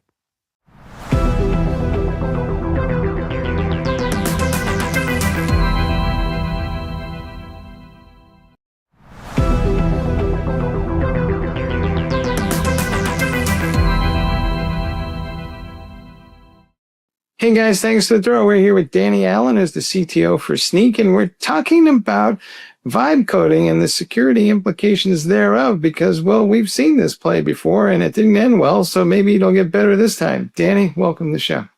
Thank you, Mike. Always a pleasure to be on with you and speaking with you. All right. So back in the day, we had low-code and no-code tools, and people used those to build applications, so-called citizen developers. And a lot of those things, well, they weren't exactly pretty, and they were very rarely scaled, and they certainly contained a lot of vulnerabilities. So now we have vibe coding tools that appear to be the next generation of these things, and we're going to use AI technologies to rapidly iterate applications, and what else could go wrong? But is there a way we should be thinking about vibe coding and security maybe beforehand and not chasing in after the fact? One more time. Well, vibe coding is here, and my belief is that it's here to stay. It gives a lot of productivity to developers, especially when they're building applications that are CRUD type applications, create, review, edit, delete type applications. I don't think it's going away. However, because it's trained vibe coding, because the LLMs behind them are trained, of course, on open source code, there are, as you say, lots of vulnerabilities. And I think there's an opportunity to build security in at the very beginning. We call this security from inception. We're not doing it right now, to be clear, but there is clearly an opportunity this time to do things different than back when we had no code, low code. We've been talking about shifting left for some time, so is this just a continuation of that, and how far left do we need to go? I would argue that this is further left than the previous iterations that we had. So when we said shift left before, most of the time it was, I want the developer back when they're writing code to be doing security testing within the IDE, and Sneak obviously did that with all of our customer base. And that was kind of considered shift left, going back to the developer's desktop and testing from there. And of course, through the pipelines. But when you're vibe coding, there's no actual code at that point. Literally, you're interacting in natural language with your cursor or your windsurf or whatever the coding assistant is. And you're saying, I would like an application that does X. So you actually haven't written code. You're actually generating code. And the opportunity here is to inject security into that process. And so my way of thinking about it is this is security from inception. This is even further left than we had in the past, and that's a good thing. To that point, therefore, am I going to build some sort of AI agent into the vibe coding tool that will monitor the security of the code as it's created? And I'm assuming that I don't necessarily want that AI agent to be based on the same LLM that's being used to write the code, because otherwise it'll just confirm the mistake that was made in the first place. Maybe. I think there's two phases that we're going to go through. The first phase is that there's going to be generation of code, and then the code will be tested. And we're already doing that right now, by the way. So if you're using one of these generative coding assistants, it's generating code. And at this point, there's a fork. You can either tell the LLM, which was what you just indicated, you can say, make it secure. And some interesting stats there, by the way. There's a site, if people are interested, called backsbench.com where they test this. In GPT-5, when you say just generate the code, 54% of the code that is generated is both what you want and secure. When you prompt it to do security, it actually drops from 54% accurate and secure to 44% accurate and secure. And my belief is that it is because the LLM in the model has been pre-tuned for security, and so when you give it instruction, it overrides. However, that is one fork in the road. As you're generating code, you give it a second prompt to say, make it secure. Another way of doing it is to send it over to an alternative tool, and I think this is the better approach, quite honestly, because you want to use belt and suspenders. If the LLM already generated insecure code, you probably want a secondary model to validate it. And you can do that again. Sneak already is doing this via our MCP server to, exposing it to any of these coding assistants. However, my belief is that is really phase one, because what you're doing is you're iterating, you're generating code, then you're testing it, securing it, generating it again, testing it, securing it. I think ultimately we're going to go to the point where the LLM itself that is generating the code actually generates secure code. So rather than being trained on a data set of all the open source code, which has all the vulnerabilities, that LLM or the open source code will be curated into secure code only so that what is generated is actually secure. But I do think that that is several years out. I don't think that is logistically likely in the next few years. What makes that so challenging? Because in theory, you would just kind of go find the examples you were looking for and hire a bunch of people to show the LLM this is good code over and over again. But what makes that more challenging than we think? Well, if I ask you, Mike, to go through all the open source code over the next month and secure it all, you'll probably realize what makes it so challenging. The good thing about open source is there is so much code. The bad thing about open source is that there is so much code out there. It does. It takes time and diligence to go through and verify it and make sure that there's not any false positives and false negatives. That is actually a very, very time-consuming thing that I do think will happen over time, but it will take time, and it will take people that are security aware. Most developers, they know about the common vulnerabilities like, cross-site scripting, SQL injection, but when you get into these complex authentication, authorization, cross-file, access type scenarios, it really does require someone who understands security at its heart to make sure that it's done properly and correctly. Mm-hmm. What are the bad guys doing about all this? I'm sure they're watching closely and they're probably elbowing each other a little bit going, can you believe what they're up to now? But, can we secure all this stuff from them? Because they'll go after this stuff in a heartbeat, right?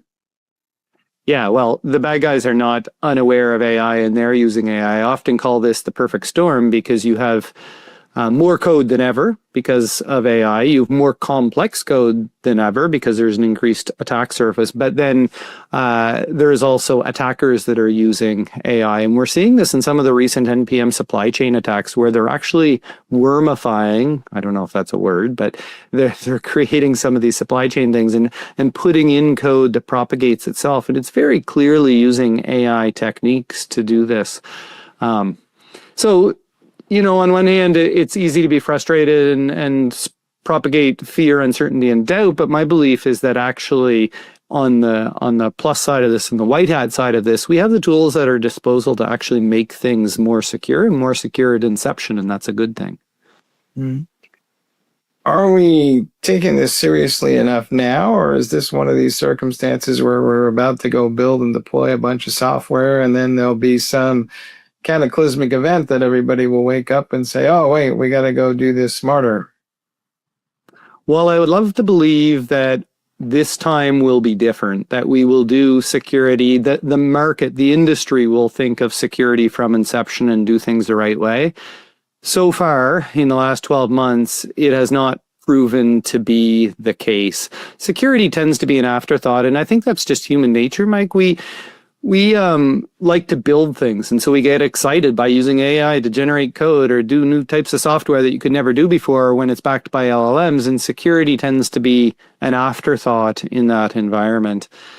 So I think we have the possibility to do things right. It doesn't seem to be trending in that way at the moment. Now, there are areas where that is the case. If I talk about our financial services organizations, our financial services customers or technology, they do tend to think at this at the very beginning. But one of the things that AI is doing is it's lowering the bar of entry.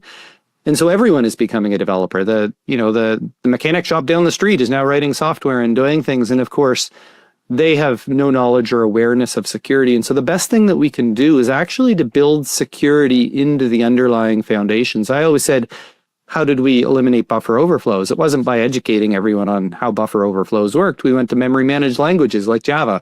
And so if we can build security into these coding assistants and into the AI itself, we will come out far further ahead than if we were just trying to educate and pressure people to do the right thing. Mm-hmm. And isn't that ultimately going to have to be the end goal? Because expecting developers, never mind citizen developers, to know about what it takes to secure their code is just, well, it's nice if they do, but it may be just too big an ask. Yes, I do agree with that. I think it is too big an ask to try to turn everyone into security people. And we shouldn't expect that. Their goal is to build software to, make their beer taste better, is what Jeff Bezos used to say. That's what you need to focus on. Do what your business does really well. But what we can do in the security industry, and what we're very focused on here at Sneak, obviously, is building security in a way that it adds no cognitive load, that it's just part of the process. So if you are vibe coding, to use that term, security guardrails are just built into that process. As it goes into the pipelines, it's part of that process. As it gets deployed, the security controls are put in place. And so while I do think education is important, I also think we can do so much more to embed it functionally within the foundations of this new era. Mm-hmm.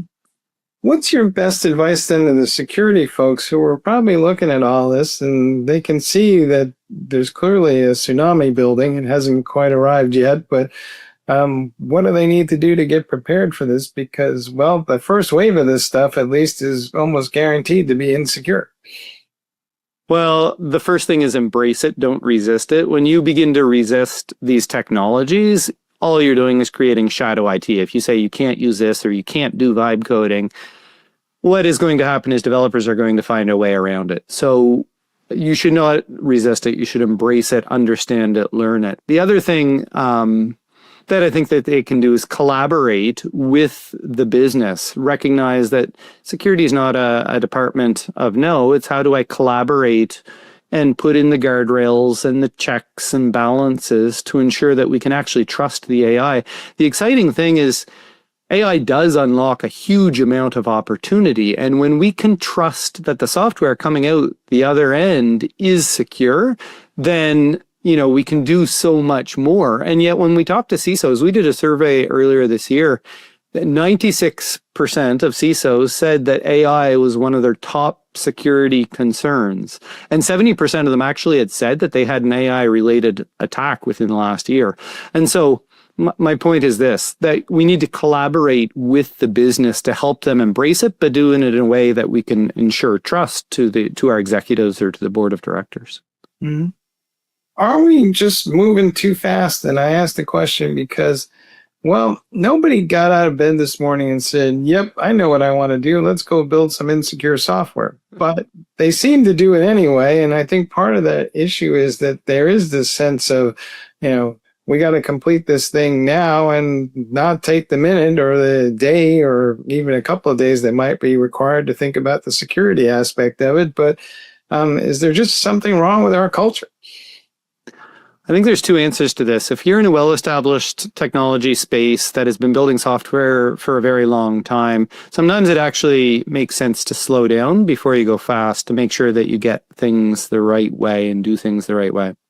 However, I don't want to ignore the other part of the industry. We have all these companies that are being built right now with billion-dollar valuations on top of AI, and their moat really is speed. The reason they get to the size that they are, the reason that Cursor has gotten to the size that they are, is because of the incredible speed that they've used on top of AI. And another way of saying this is there's not technology differentiation. There is only speed differentiation. And so it's really hard to go to a company like that and say, oh, you need to slow down, because they'll get passed by three other people who are, fighting to get to the top of the mountain. So I think of the industry in two different ways. The AI native companies that are moving fast and pretty much have to move fast. And then you have your well-established companies with a lot of intellectual property. And for them, sometimes I think you do need to slow down before you go fast. Mm-hmm. Do you think that the regulators and the auditors are starting to figure all this out and looking at this and going, well, on the one hand, they're probably freaking out because they're like, how much stuff do we got to review now? And the second part of it is, well, there's just going to be more things for them to find. So are they going to start, aggressively analyzing more and more of these projects, or is that still, in your opinion, I don't know, maybe a year or two away before they wrap their heads around it?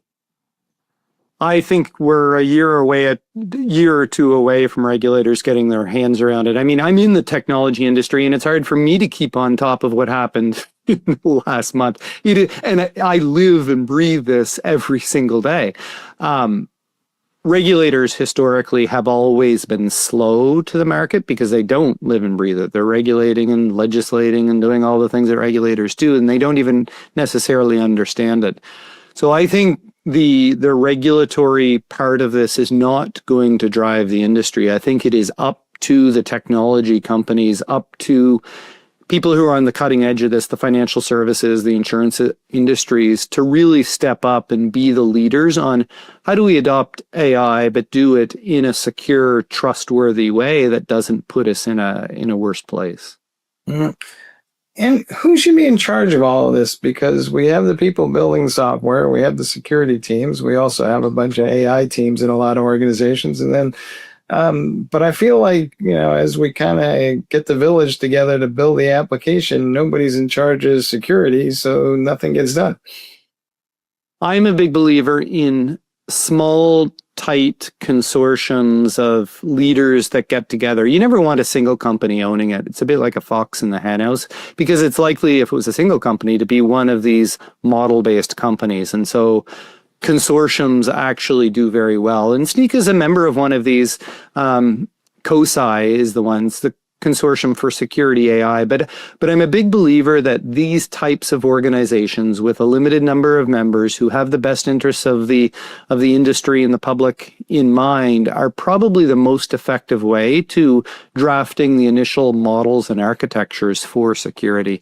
And actually, to this end, we're participating in this conference that is happening in October called the AI Security Summit out on the West Coast. And that's exactly what it's about. It's not a single company sponsored. It's about bringing together industry leaders from everyone from coding assistants to security companies to data companies to develop and draft kind of a thought and a proposal for how the industry is shaped going forward. Mm-hmm.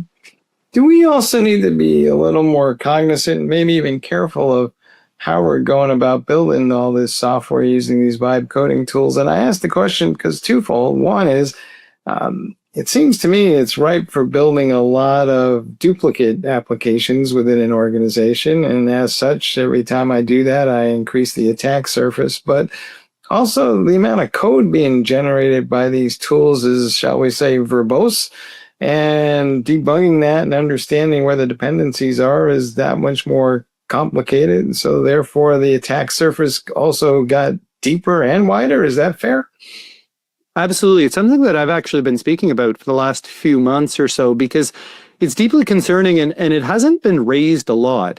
For the last, I don't know, I'm going to say 5-10 years, what people have been doing is going to open source to use open source components. And the good thing about that, if there was a vulnerability in the React framework, and it was discovered, it would get patched and people would be secured because everyone is using the same component to do that similar function. With vibe coding, there is a real danger that we fragment the code that is being created, because rather than going and looking for an open source component, what the vibe coding tool will do is generate its own code based on the open source. And so now you end up with 20 companies, because they're using a non-deterministic model, that have slightly different code for the implementation of this particular function or feature or capability. And 20 different code bases means that you could end up with 20 different vulnerabilities implemented in 20 different places for which there is no future patch. And so I actually worry a lot about this, that when vibe coding, we end up with a greater amount of code that quite honestly would have been much better to have been consolidated on an open source component that is more easily managed downstream. All right. Hey, folks, you heard it here. Vibe coding, it's not going away. It's going to be everywhere soon. The issue is, of course, that all that code is also going to be everywhere soon, and we may not know even where it's running or how it got deployed until it's too late. Hey, Danny, thanks for being on the show. Thank you. Pleasure to join you. All right, and back to you guys in the studio.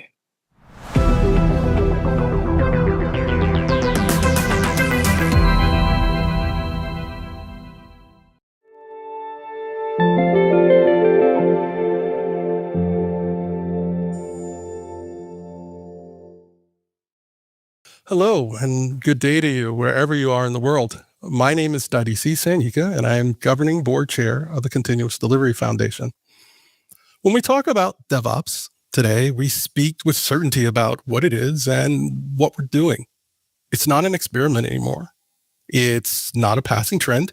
DevOps is the bedrock of modern software delivery. It's how we build, deploy, and secure applications every single day. But let's remember that it wasn't always this way. 15 years ago, DevOps was just an idea, a whisper between developers and operators who were tired of living in silos, tired of endless cycles of throw it over the wall, tired of friction between building fast and running stable. I stand here today as someone who's lived through that history with you. The late nights chasing down deployment issues, the manual handoffs and configuration nightmares, the finger pointing when something broke. If you know, you know. We all remember it. We were there together. I remember the frustration of watching dedicated engineers spending their weekends not building new features, not solving customer problems, but troubleshooting a deployment issue only to find that the staging environment didn't match the production. Why the deployment that worked Tuesday morning failed Thursday night. Why the same configurations that worked for one team somehow broke everything for another. We've all lived in the world where expertise meant knowing that mystical incantation that you type at 2 a.m. that makes the system cooperate. And something shifted.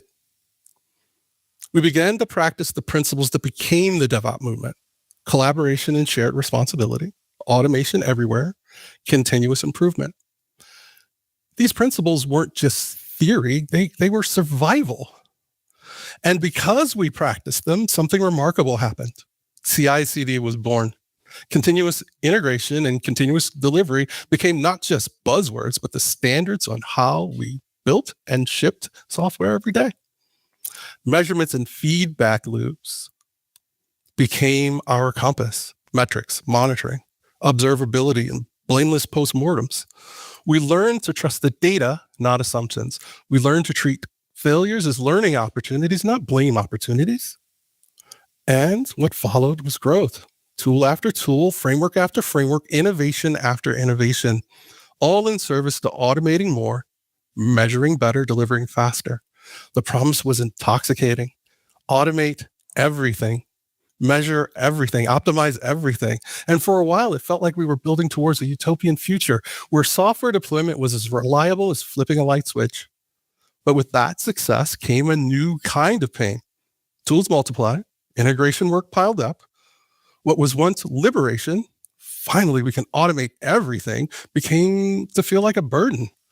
So many moving parts, so much manual stitching to make them work together.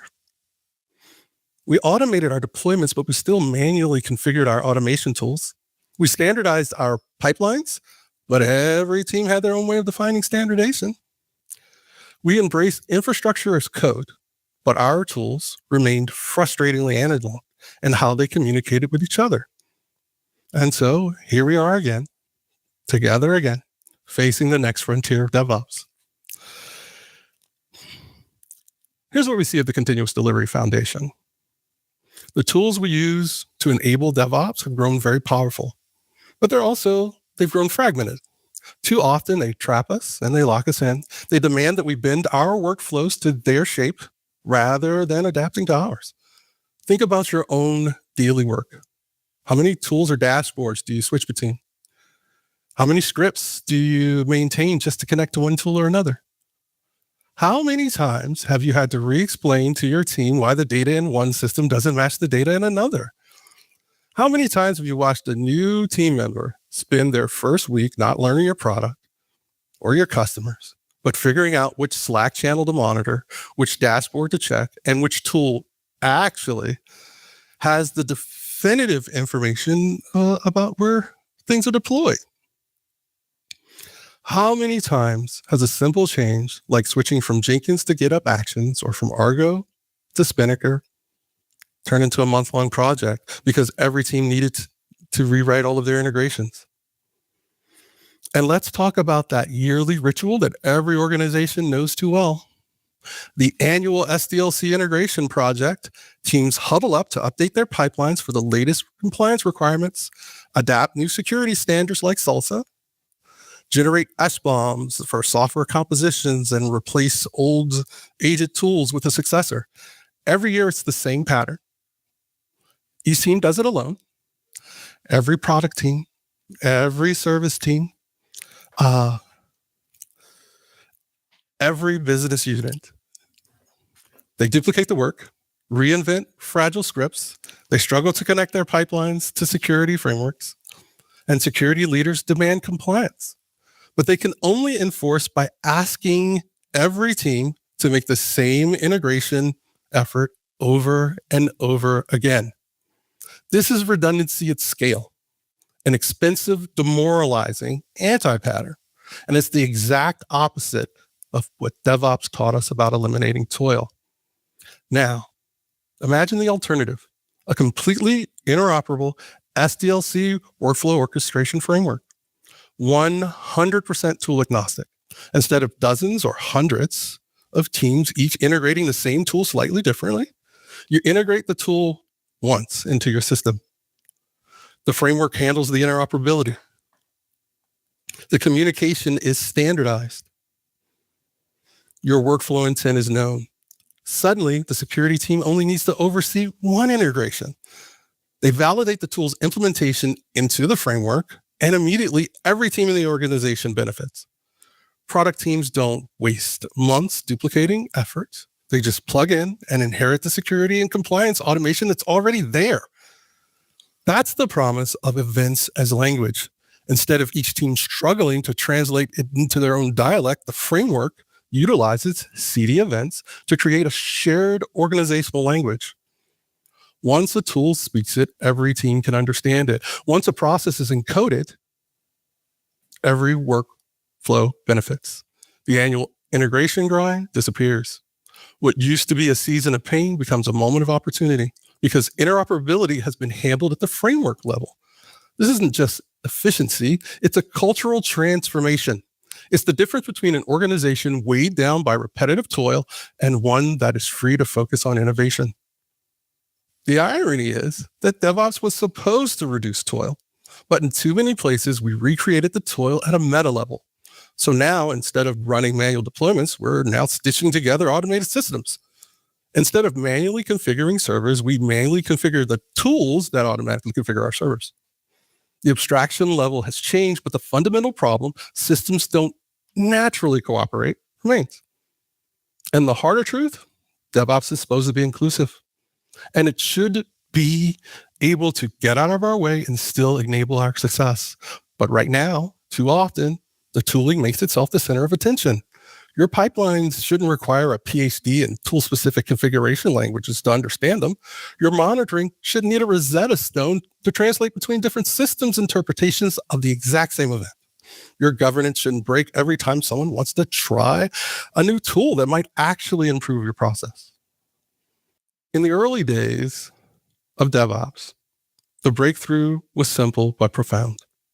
Treat physical infrastructure as code. Store configuration data in a file. Represent hardware as a virtual concept. Encapsulate reality in text. That move, encapsulation, that was revolutionary. It gave us infrastructure as code, which gave us modern pipelines, which gave us the modern cloud-native world. And here's what we realized. We can do it again. Think about music for a moment. Sheet mode music gives structure, but jazz takes it further. In jazz, sheet music isn't a script, it's a framework. It defines the chord changes, the time signature, and the key. It sets the boundaries of harmony. But within those boundaries, the musician is free to improvise, to respond, to take risks. That's why strangers can walk into a room, pick up their instruments, agree on a key, and within minutes, they're not just playing, they're creating something alive. They don't need to rehearse every note. They don't need a script for every phrase. They rely on the shared language of jazz, and language that sets the rules of communication, sets the rules of communicating intent, and then trust the players to bring their voice. That's what CD events and Conduit are doing for DevOps. Not a rigid script, but a prescriptive pipeline, but a shared language of events. The entire concept of build becomes recognizable, actionable. A deployment started event is just an expected portion of the deployment concept. Security scans are more than success and failure, simple, clear, universally understood. The specification sets the key, the tempo, and the harmony within that tool so tools can improvise. Your pipeline can respond. Your organization can innovate without fear that the instruments won't play together. Just as jazz musicians rely on chord progressions to stay in sync for creating something new, DevOps practitioners need interoperability to stay aligned while innovating. Without shared language, it's noise. With it, it's freedom. If we can encapsulate servers and configuration, why not encapsulate the intent of our SDLC workflows in the events themselves? Why not agree on the markers, the virtual object boundaries for the data we pass between tools? That's what we're doing with CD events. That's what the specification work is all about. We're currently doing this right now, but here's where it truly gets powerful. Namespacing. Think about it this way. We've created a common language for SDLC events, but we also recognize that every organization, every team, every tool has its own context, its own needs. Namespacing is how we balance standardization with customization. The core events, the common information that everyone needs, that stays consistent. That's our shared foundation.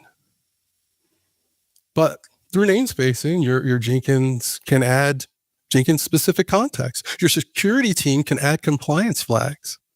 Your organization can embed its own governance data, all without breaking the contract for anyone else. This is DevOps thought leadership. The next progression. And here's the thing. It's not just theory. It's action. Building towards a working implementation of Conduit is not just a GitHub issue. It's standardizing the way we encapsulate our work so that we can move through it asynchronously, freely, without translation pain.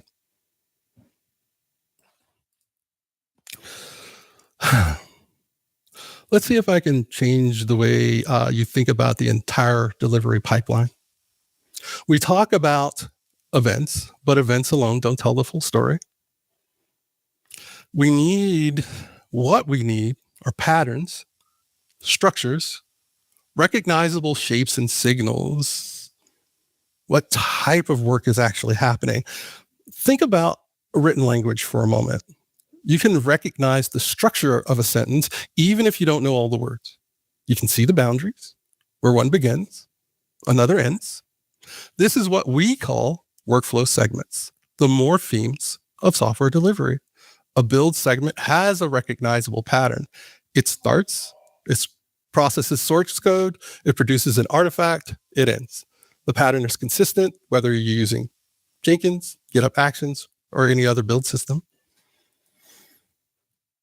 A deployment segment has a different pattern entirely. It takes those artifacts, it configures environments, it manages traffic, it validates health. Build objects and deploy objects are structurally as different as curly braces and square brackets. They serve different purposes. They have different contracts. They produce different outcomes. But it doesn't stop there. Test segments, security sand segments, approval segments, rollback segments, each one has a recognizable pattern, each one encapsulating a different type of intent. Think about your own experience reviewing deployment logs.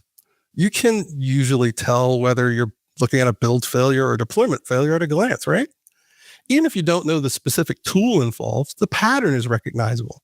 A build failure talks about compilation errors, missing dependencies, test failures. A deployment failure talks about network timeouts, health check failures, capacity issues.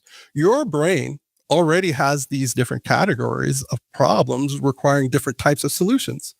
Workflow segments, it's just like intuitively understanding the explicit and actionable, right? That's all it does. It just makes it intuitive. And here's what made it truly revolutionary. These patterns are extensible. Your community can define new segments. Your industry can standardize on domain patterns. Your organization can create segments that match your unique process. Imagine a security stand segment that's understood the same way, whether you're using SNCC or Veracode or an internal tool. Imagine a compliance check segment that financial service companies can standardize on, regardless of which regulatory framework they're implementing. Imagine a machine learning training segment that data scientist teams can use to integrate their model development workflows with traditional software delivery.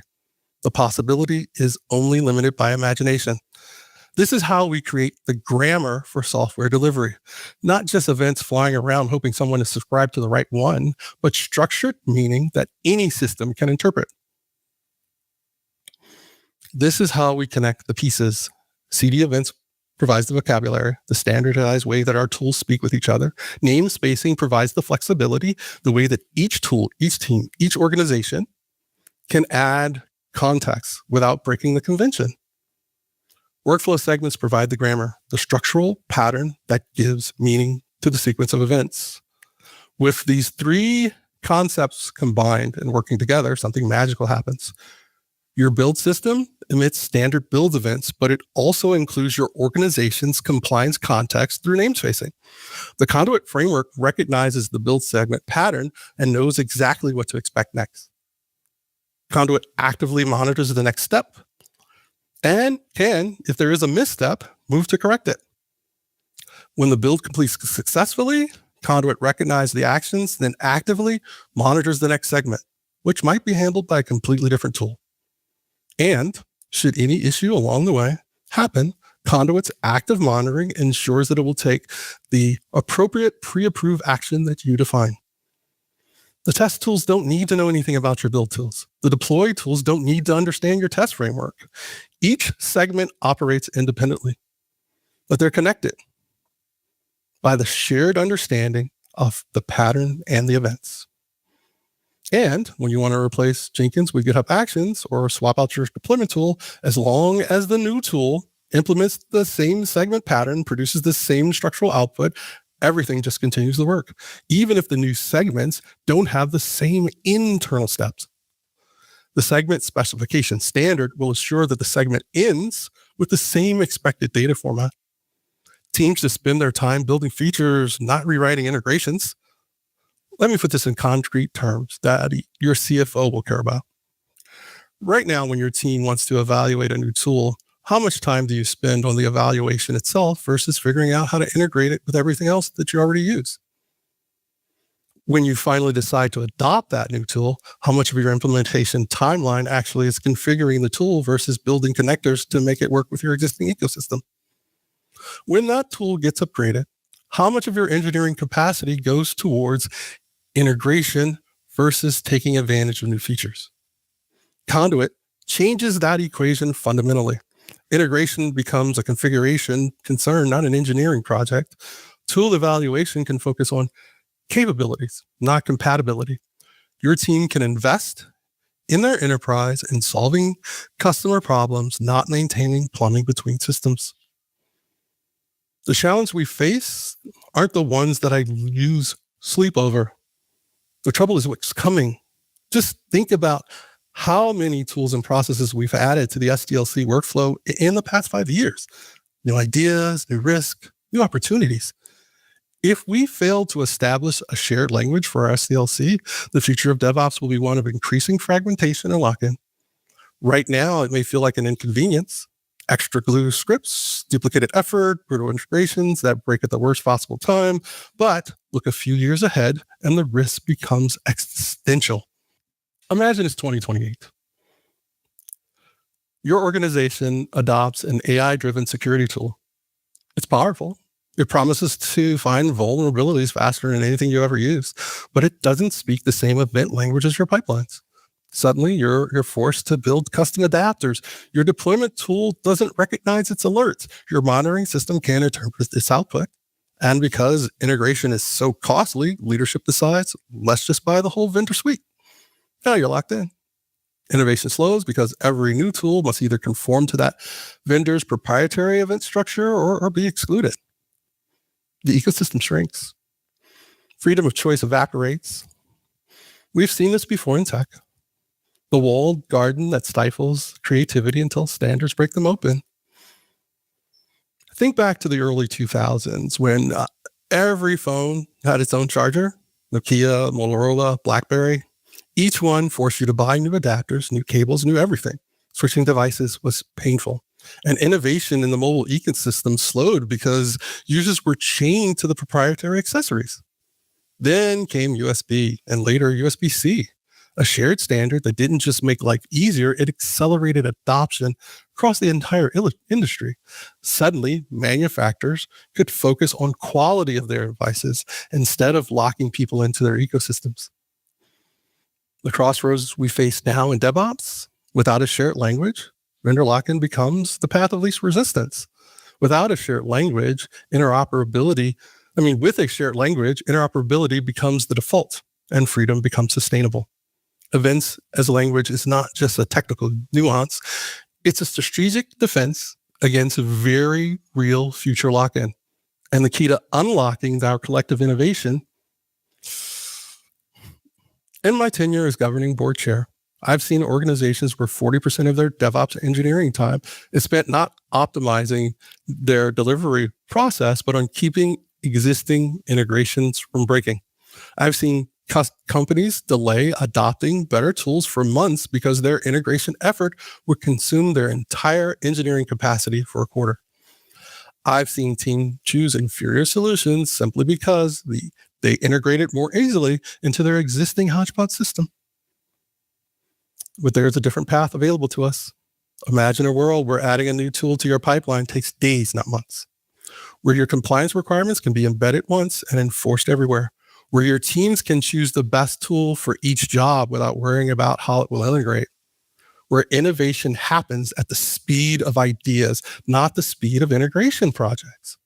The continuous delivery foundation exists to meet that future before it arrives, to build pathways, the specifications, the shared infrastructures that let us move faster and freer together.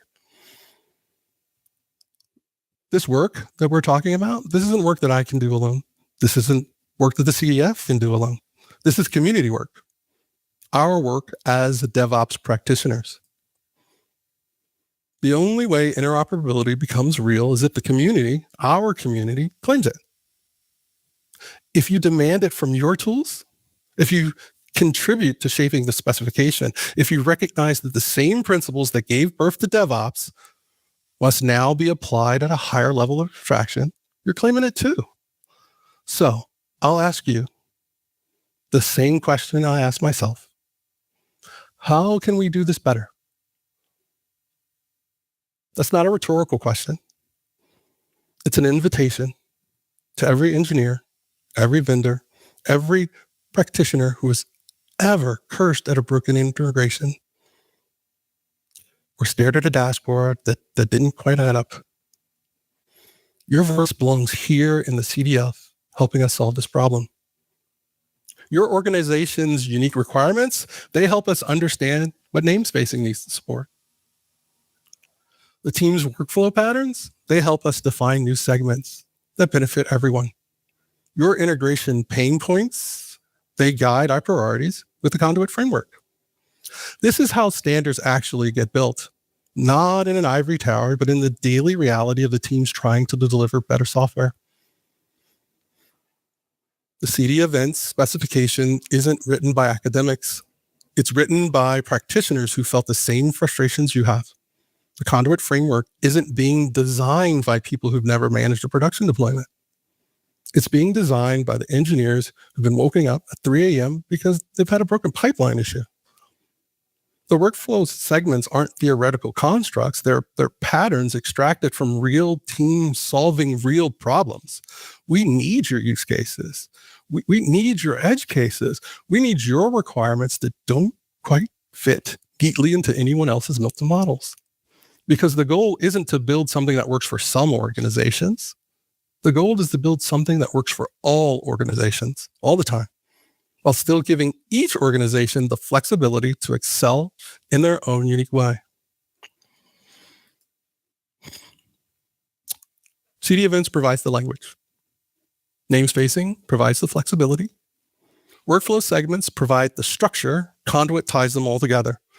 But the larger truth is this: the pain you feel today, we will ease it. The trouble that you don't see, we're already working on to solve it. The time your team spends on integrations, we're working to give that back to you. You should spend your time solving interesting problems. Your engineers should get to focus on the code that makes your customers' lives better. Your innovations should be limited by imagination, not the integration complexity. This isn't theory. This isn't wishful thinking. This is real. This is happening. And we're building it together. Thank you.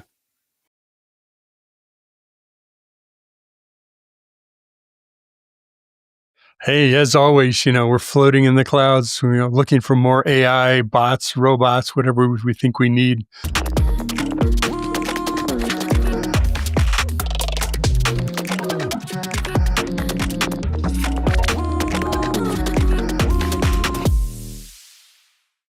Welcome to Security Boulevard, the cybersecurity podcast from the Future Room Group. Every episode explores a variety of topics within cybersecurity and the technologies that drive it. You can find us on securityboulevard.com, Security Boulevard's YouTube channel, Techstrong TV, and all of your favorite podcast platforms. Let's meet the panel for today's episode. It is my two favorite co-hosts. Mitch, how are things going today? Hey, as always, we're floating in the clouds, looking for more AI, bots, robots, whatever we think we need that's going to happen. No, we're doing really good. It is conference season. Fernando and I are on the road, if not every week, pretty much other week. I think we fly by each other. They're going to different things or attending virtual events. So it's actually Christmas. It's come early. We get lots of presents right now. So it's a lot of fun. Absolutely.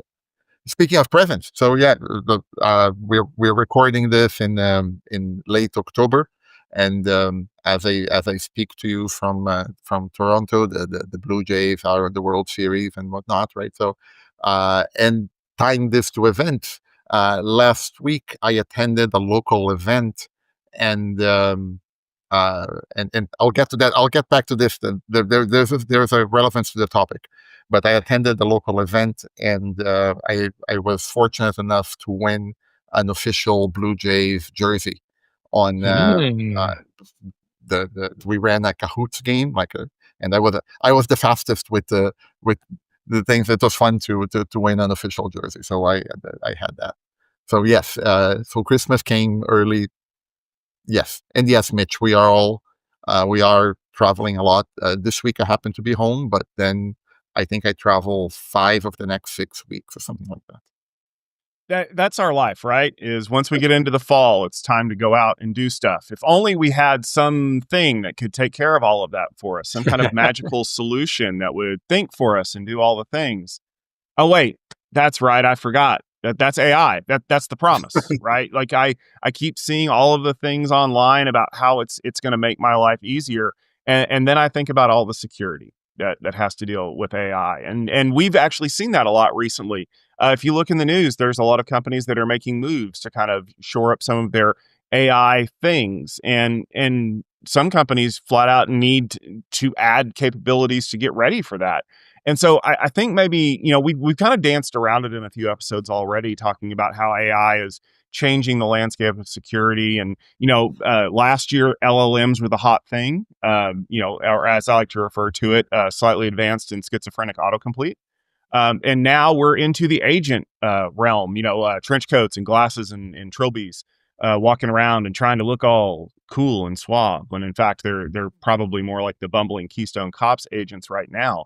I'm not biased or anything. But I want to open this up to you guys, because you kind of see this from the forefront of the research side of the Future Room Group.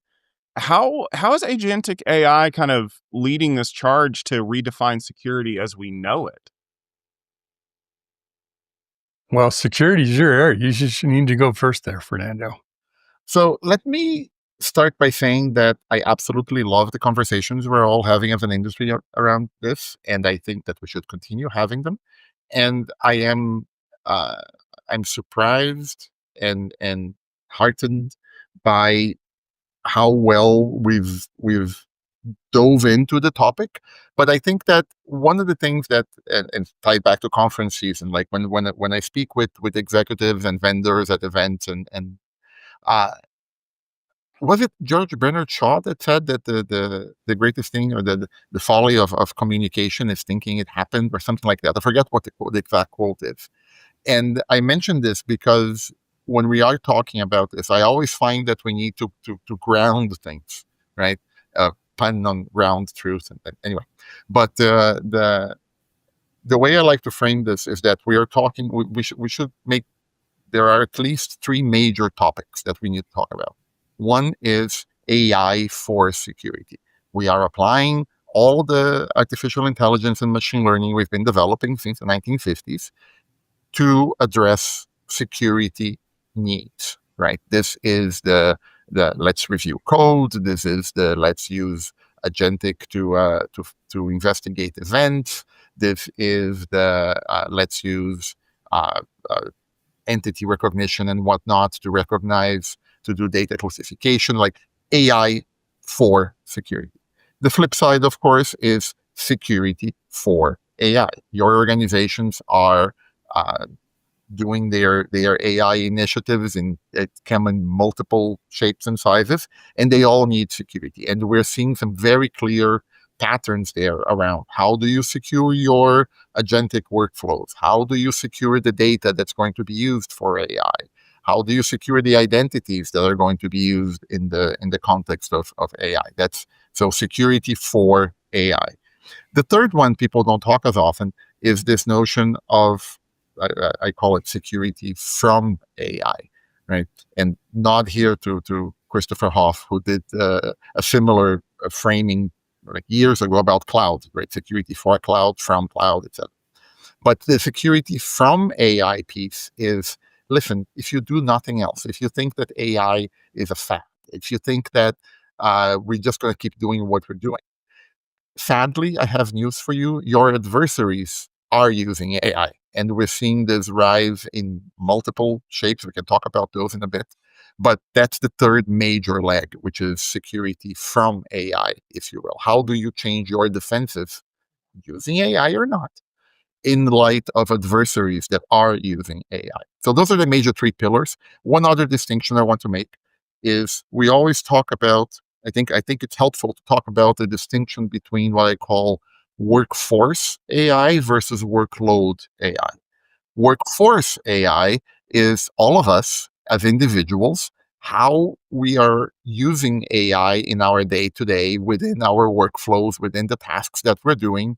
We're using LLM of choice to help us with editing. We are using whatever service we want to, give me a summary of this particular topic, but how AI is affecting user level workflows, right?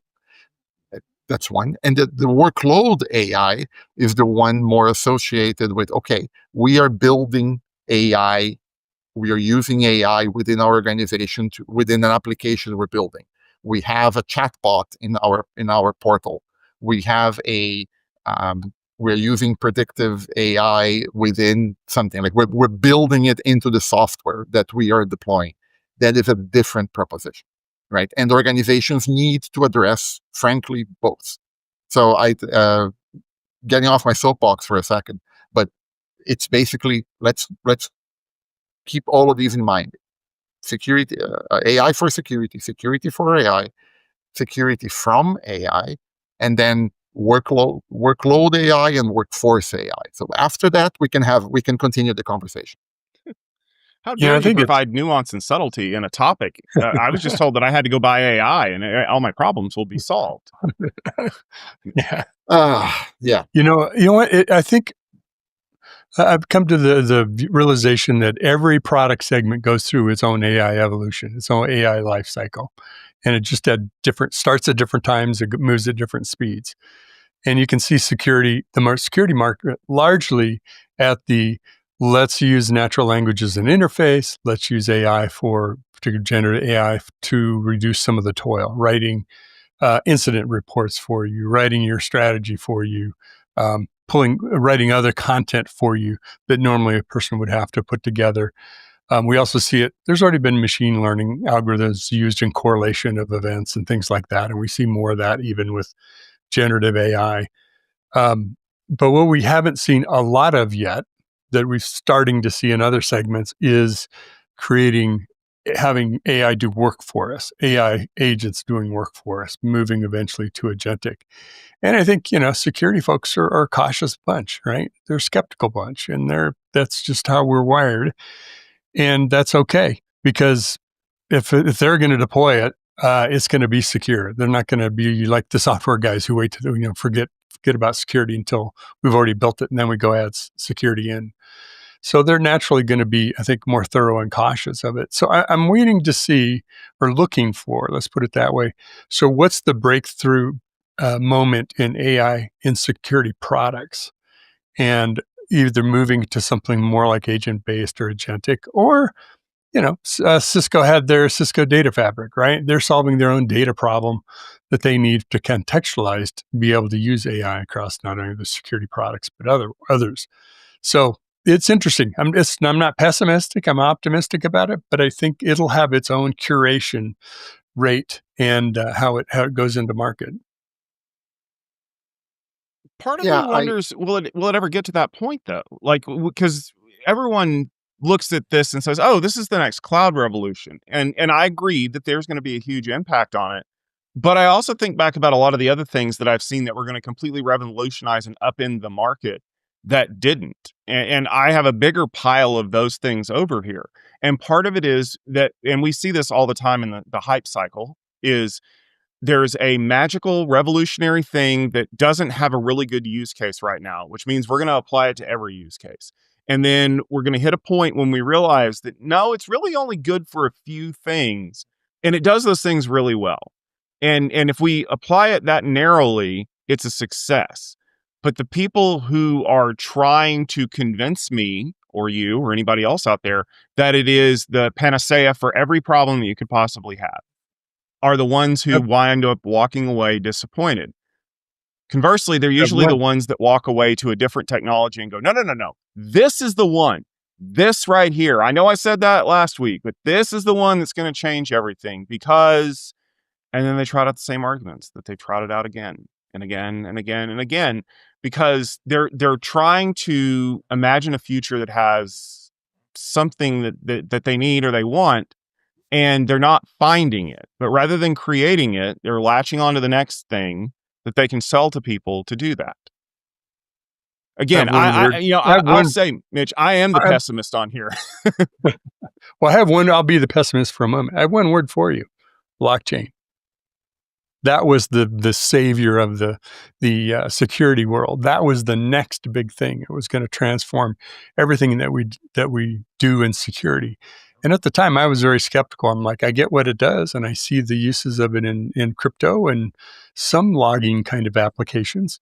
But it took a while for it to shake out and say, okay, here's some really good uses of blockchain. We have some great implementations. And we have some startups that have made a lot of money, but it hasn't revolutionized the industry.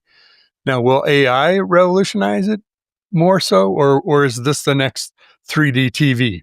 Right? We all rush out and get 3D TV, and have you ever watched 3D TV on a 3D TV? No, probably not. I doubt it. Yeah, but hold on. I don't think it's that. But you hit on something important there, and I think that people need to understand this. We bag on 3D TV, right? Like that was a weird thing. Thank you, Avatar, for doing that. But one of the side effects of 3D TV is that by forcing people to make them, they got better at making TVs. Because I don't know if the people who are listening to this podcast remember, but before 3D TVs came out, the low end of the market was kind of crap. Like you really could go out and find like a 720p panel that was kind of middling LCD performance for what we thought at the time was a reasonable price point. Now that same price point is like a 4K TV. And the reason why is because in the race to make 3D technology more affordable for people, they figured out how to cut costs on that. And I think that is one of the benefits of AI, is that we're putting it in there to add feature sets and do things that will enhance productivity overall. So maybe things with AI and security don't fall out quite like we want them to, but kind of to Fernando's point, let's say on that first thing where we're doing AI for security, maybe by having those agents running in there that are summarizing systems and giving us recommended actions, and doing something as simple as looking up the end of life information from vendors to make sure that there's a supported firmware release or something like that. Like, those are things that would enhance the product overall, even if AI doesn't solve all of those problems. So this is where I like to take a step back and I use a tagline, like whenever I post something on LinkedIn, whatnot, I often put a tagline, never a dull day in this industry, right? And I strongly believe that. And this is where I love how we can tie back all that's going on, right? We can tie back we were chatting about nation states the other day, right? We are talking about software supply chain. We're talking about like everything is coming together. And if I have one message, like I for security practitioners throughout their careers, whether you're a junior just starting, whether you're somebody wanting to get into cybersecurity, whether you're an executive who's been around for a while, wherever you are, the message that I would love to give, I want people to take from this is that cybersecurity is now across the board. Cybersecurity is now embedded everywhere in society. And I'm sorry for the cataclysmic wording, but the thing I want to bring up here is what Tom just mentioned about the evolving panels, right? I urge people to look up two frameworks of concepts, right? One is Simon Wardley's Wardley maps. For those who are not familiar, like Wardley, Wardley. So Simon Wardley is a researcher. He's been involved in technology for the longest time, and he writes more around. I'm simplifying it too much, but he writes more about technology evolution itself, right? And he has a framework where you think about, is the technology that we are working with absolutely brand novel? Nobody has ever done this before. Is this technology that is around? It's brand new, but you can now customize it a little bit. Is this technology that you can buy commercial off the shelf? Or is this technology that has now been commoditized? And the dynamics of this evolution is that as technology becomes more commoditized, one of the things that is really interesting is that the moment that it is a commodity, you can then base newer technology on top of it, right? So why are we discussing, the simple example is electricity, right? Electricity is commoditized and the world runs on electricity. We may argue that parts of AI are moving towards that commoditization. But so that's framework number one. The other framework I think it's interesting for people to be aware of is David Snowden's Cynefin framework. Cynefin, I believe, is a word in Welsh that's similar for habitat. And what it talks about is the relationship, again, it's not a security-centric thing, but it's the relationship between cause and effect. You can look at problems, they call it a sense-making framework. And you can look at problems in the relationship between, what's the relationship between cause and effect on any given thing, right? Cynefin is spelled Cynefin, Cynefin, right? And what's interesting about the Cynefin framework is that it breaks the world into five major areas, but four. There are problems that are very clear, right? It's the C's for clear. There's a direct, simple relationship between cause and effect. If I drop a glass, it's going to break.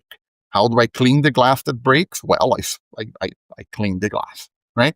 There are things that are complicated, which is there is a relationship between cause and effect, but it takes a few more steps. It takes some sort of expert knowledge along the lines to investigate it, right? Okay, how do you troubleshoot flapping L2 connections, right? Okay, you're not just going, oh, it's just this. You will usually go through a series of troubleshooting steps. There are problems that are complex. Complex problems are those that you don't really know what's causing them. So you run a series of experiments. Okay, let's try this. Work. Let's try that. Work. So it's a mindset of complexity, right?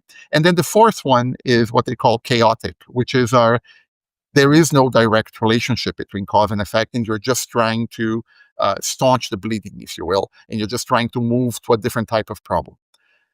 These two frameworks, the Cynefin framework to understand what kind of problem you're in, and the wordly mapping ideas of how technology evolves, I think should be required reading for anybody looking at AI and STAR, whether that's cybersecurity or development or networking or whatnot, because those things come together. Where these things come together in a really nice way is, where do agents fit in? Well, if you look at the Cynefin framework, you can derive that, look, agents may be particularly good at the clear problems because it's relatively easy for them to understand what needs to be done. They can be good for the complicated problems because they can reason through a series of steps, or we can teach them to reason through a series of steps, right? They may even be good for the complex problems because those are the problems where we're going to run multiple experiments, try different things, and then you have a human at the top to orchestrate, okay, does this work or not? They may not be as good for the chaotic problems because that's where the human capability of intuition and creativity and communications and whatnot may take up. And I know I'm monopolizing the mic again. I do apologize, but I think that it's really interesting to observe the AI evolution in cybersecurity, not only from the perspective of the specific areas we're touching, but how technology itself is evolving. Right. So I'll stop here and summarize. Wordly maps and the Cynefin framework should be required reading. I feel like every time I do a podcast with Fernando, I come away with like a required reading list that's going to take me until the next episode to get caught up on. I'm waiting for him to say there's a quiz on Friday. Oh crap! Now I got to study. but don't use AI to summarize. No. but that's a good point, though, is that we're in a world now where people really would do that. In fact, I almost cracked the joke. Fernando, just give me the website and I'll have, Notebook LM give me some flashcards on it. But like, that's the problem that we're running into, is that a lot of the knowledge that we use to troubleshoot these systems is institutional knowledge that is accrued over failure after failure after failure. And we've seen this through systems throughout time. We're trying to shortcut through that right now. We're hoping that if we load all of that institutional knowledge into a giant database and make it easily searchable by not us, that it will somehow be better. And I'm toying around with this idea of AI is really useful for people who have people who do things for them. Like when you think about everything that AI is being positioned to do right now, it's all about making us into the kinds of people who say, Mitch, take care of that for me. Like the idea of doing research on something is gone. Like, I don't want to do research anymore. I want this thing to tell me what I should know about something. And I get the value of that. Like if I'm about to jump on a phone call with Fernando and I suddenly need to know everything there is to know about Keynesian economics, give me a one-pager, but don't assume that makes me an economist. And I think that people are starting to rely on AI to do that, right? And we've seen this a lot when people are like, oh yeah, it's like a security analyst in a box, or it's like an army of security analysts in a box. Yeah, it is, until it hits a problem that it doesn't understand. Mitch, to your point, like, I was thinking about something I'm dealing with my car right now, where there's a light that comes on. So I've done the thing. Well, that didn't fix it. Well, I did the next thing and that didn't fix it. I'm literally going down the checklist trying to fix all of the things that could cause that light to come on, and none of them are fixing it. So now I'm deep down in that list of, it shouldn't be this, but it can't be anything above that list because I've already fixed those. And that's where AI falls over. And we've seen this over and over again. Like, it does not know how to create a novel solution to a security problem. And what happens when someone is using something new or different in an oblique way? And we go back to the F5 hack, right? That happened, and people got access to unreleased vulnerabilities that the public doesn't know anything about. So if I get hit with one of those and my AI system pops up and goes, wow, this shouldn't have been a problem because this isn't exploitable. Well, it is. You just don't know about it because the information that you're dealing with is not out there. And so it might take somebody thinking outside the box, to turn the phrase, to come up with that idea. That's, in my mind, that's a complex problem as defined by Fernando, a problem with no immediate, easy solution. And I think what we're going to run into is that the more we have AI solving the mundane problems, the faster it's going to fall over when it hits the problems that it doesn't know how to solve. Well, I think part of what you're describing too, Tom, is that AI can do a succession of things for you, but it starts to fall down when you really need a specific context around it. Like I can say, write me a report on the state of AI and cyber, right? And it'll write me a report, just like I could ask anybody else to do one. It just has immediate resources. Well, no, that's not actually what I want. What I want, to your earlier discussion, Fernando, I want to know about securing AI models. And I want to know who's doing what and what the techniques are, and if there are any emerging trends, and if there are any kind of leaders in this area, right? So I have to give it the things that I want. It's not just ask it to do something. You can ask it to do something. So there's a lot of, and you can say that's prompt engineering or whatever, but even with doing that, it doesn't mean you get what you asked for. I can't tell you how many times I've said, I want a solution that doesn't involve writing code. Pretty soon it's recommending code, writing code for it. I'm like, I don't want that. You know, For everyone. It's like, kind of that teenager you need to remind to, turn off the lights and shut the door when you come in the house, right? It's not going to do it every time. You're going to have to make sure that it actually gets done. Sorry, teenagers, we all did it. So, it's not there yet. So it is not agentic and just turn it all over and it's going to run security for us. But I think it's not only things you would ask somebody else to do for you. For what I find is training myself to take the things that I'm doing and ask it to do for me. I don't want to do that. That takes a long time. That's a lot of effort, not a lot of busy work for me to do that task. I want you to do it.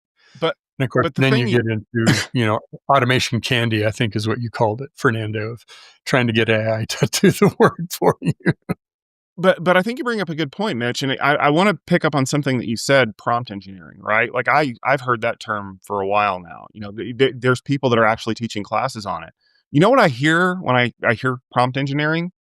Google searches, because that's basically a form of prompt engineering. When you type in, because there's the very generic, why does this light come on? And then there's the kind of things that we do, right? Where we type in a very specific error message and we exclude these sites and we want to look for PDFs that have that loaded in there.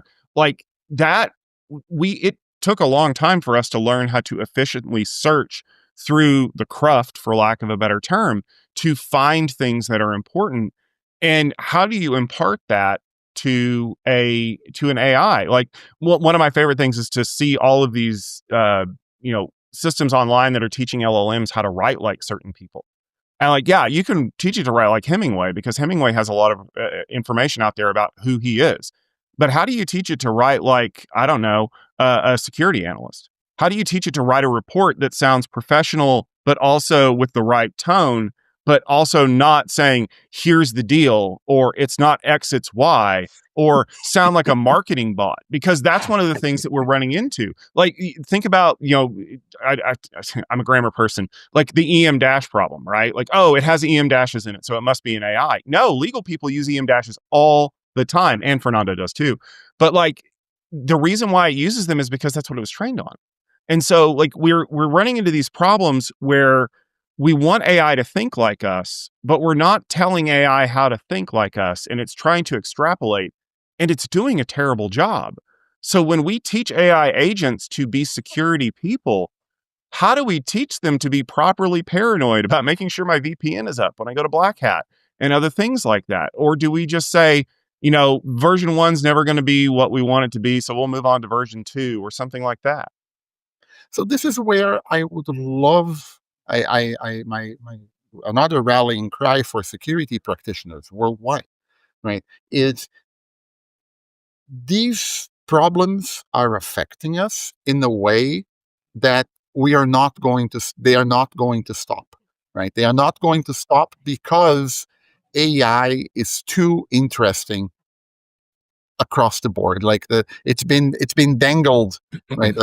Sorry for the video. It's been dangled in front of people. Look, we can, and we have to address this. So what practical advice do we have for practitioners on, okay, how do you deal with this? Well, step one, I would say, is you need to learn this stuff, how this works.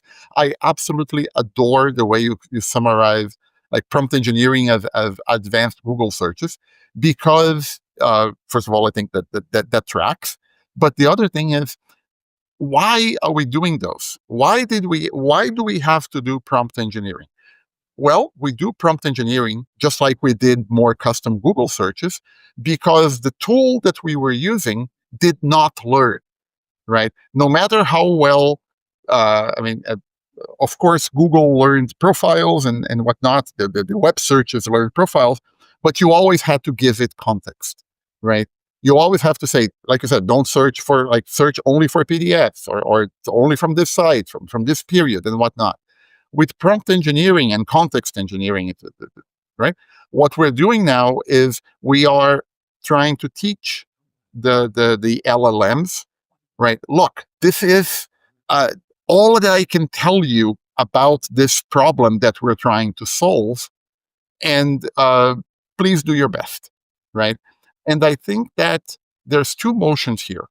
For practitioners, one of those motions is you need to understand that this is the current state of the art as it relates to agentic systems in enterprise environments, and you need to play this game. So, okay, so you work with what are the specific kinds of problems in my workflow where having an agentic capability that I have to coach all the time about what it needs to be told, like about the context.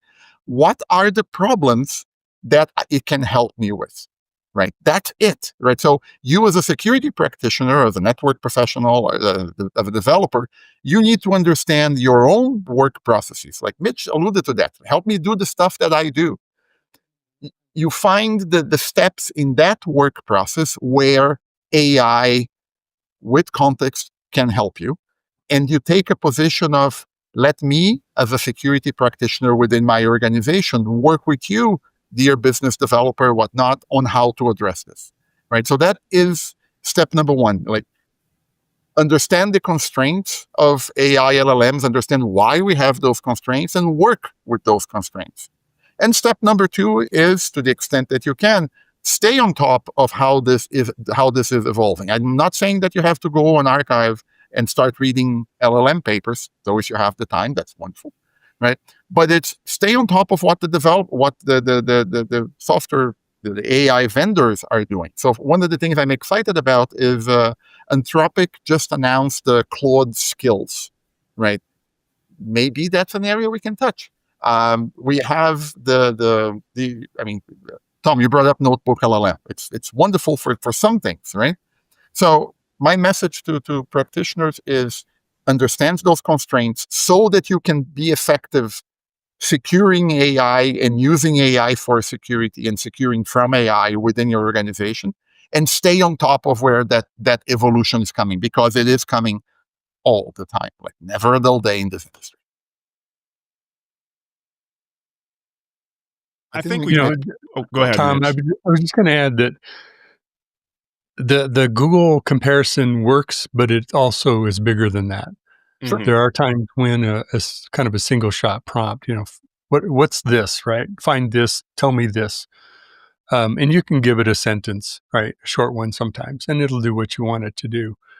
Most of what prompt engineering or context engineering is really laying out the description. It's more like a one-page product description, if you will, of what you want with instructions, right? And that's when you're most likely going to get what you're looking for. Now, the problem is you may not know all what you need, and so you'll evolve that over time. And there's also a way to ask it to write the prompt for you, saying, here's what I want you to write a prompt about, and I'm looking for these things. and have it write a structured prompt for you. So there's, in a security context, do you want every security engineer to be writing a random prompt to answer a standard type of question? Probably not. I mean, if it's an important one, if you're looking for a particular kind of output with certain kind of constraints, et cetera.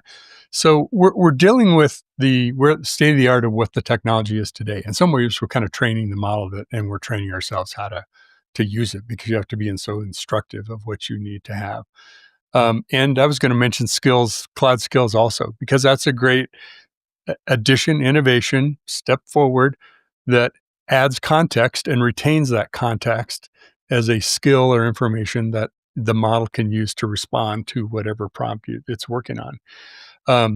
Which is another problem, is memory and keeping, its body of knowledge to enhance it with what you want it to know about.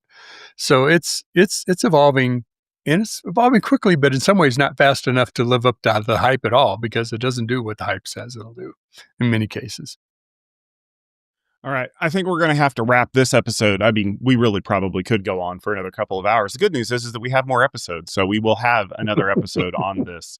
But we hope that we've given you some things to think about in terms of how AI is transforming security and why it's not as easy as it might sound on the surface.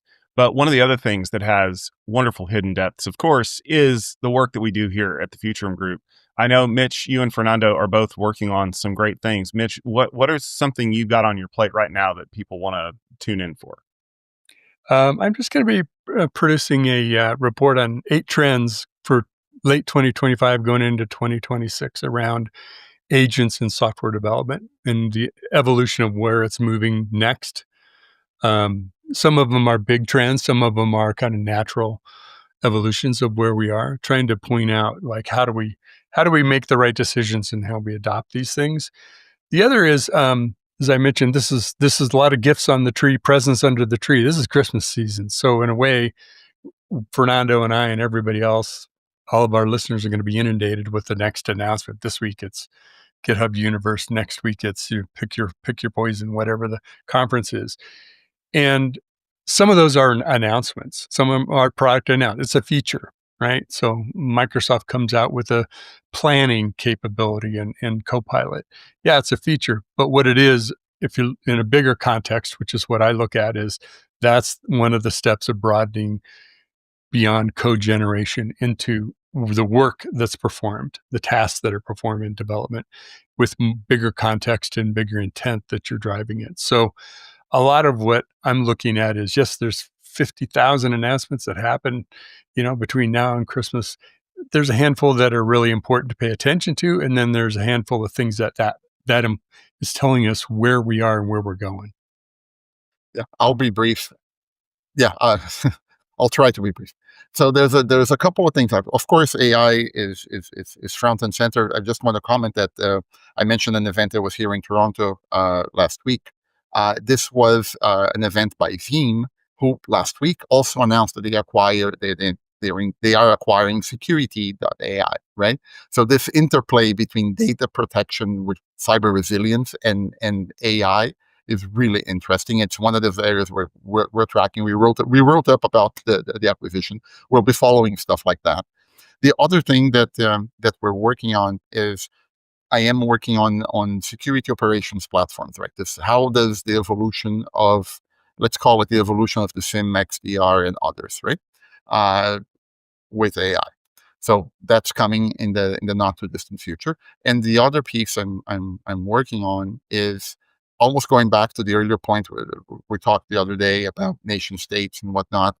What does the landscape look like for a security organization nowadays in terms of what has to be global, what has to be local, and data residency and concerns around those areas?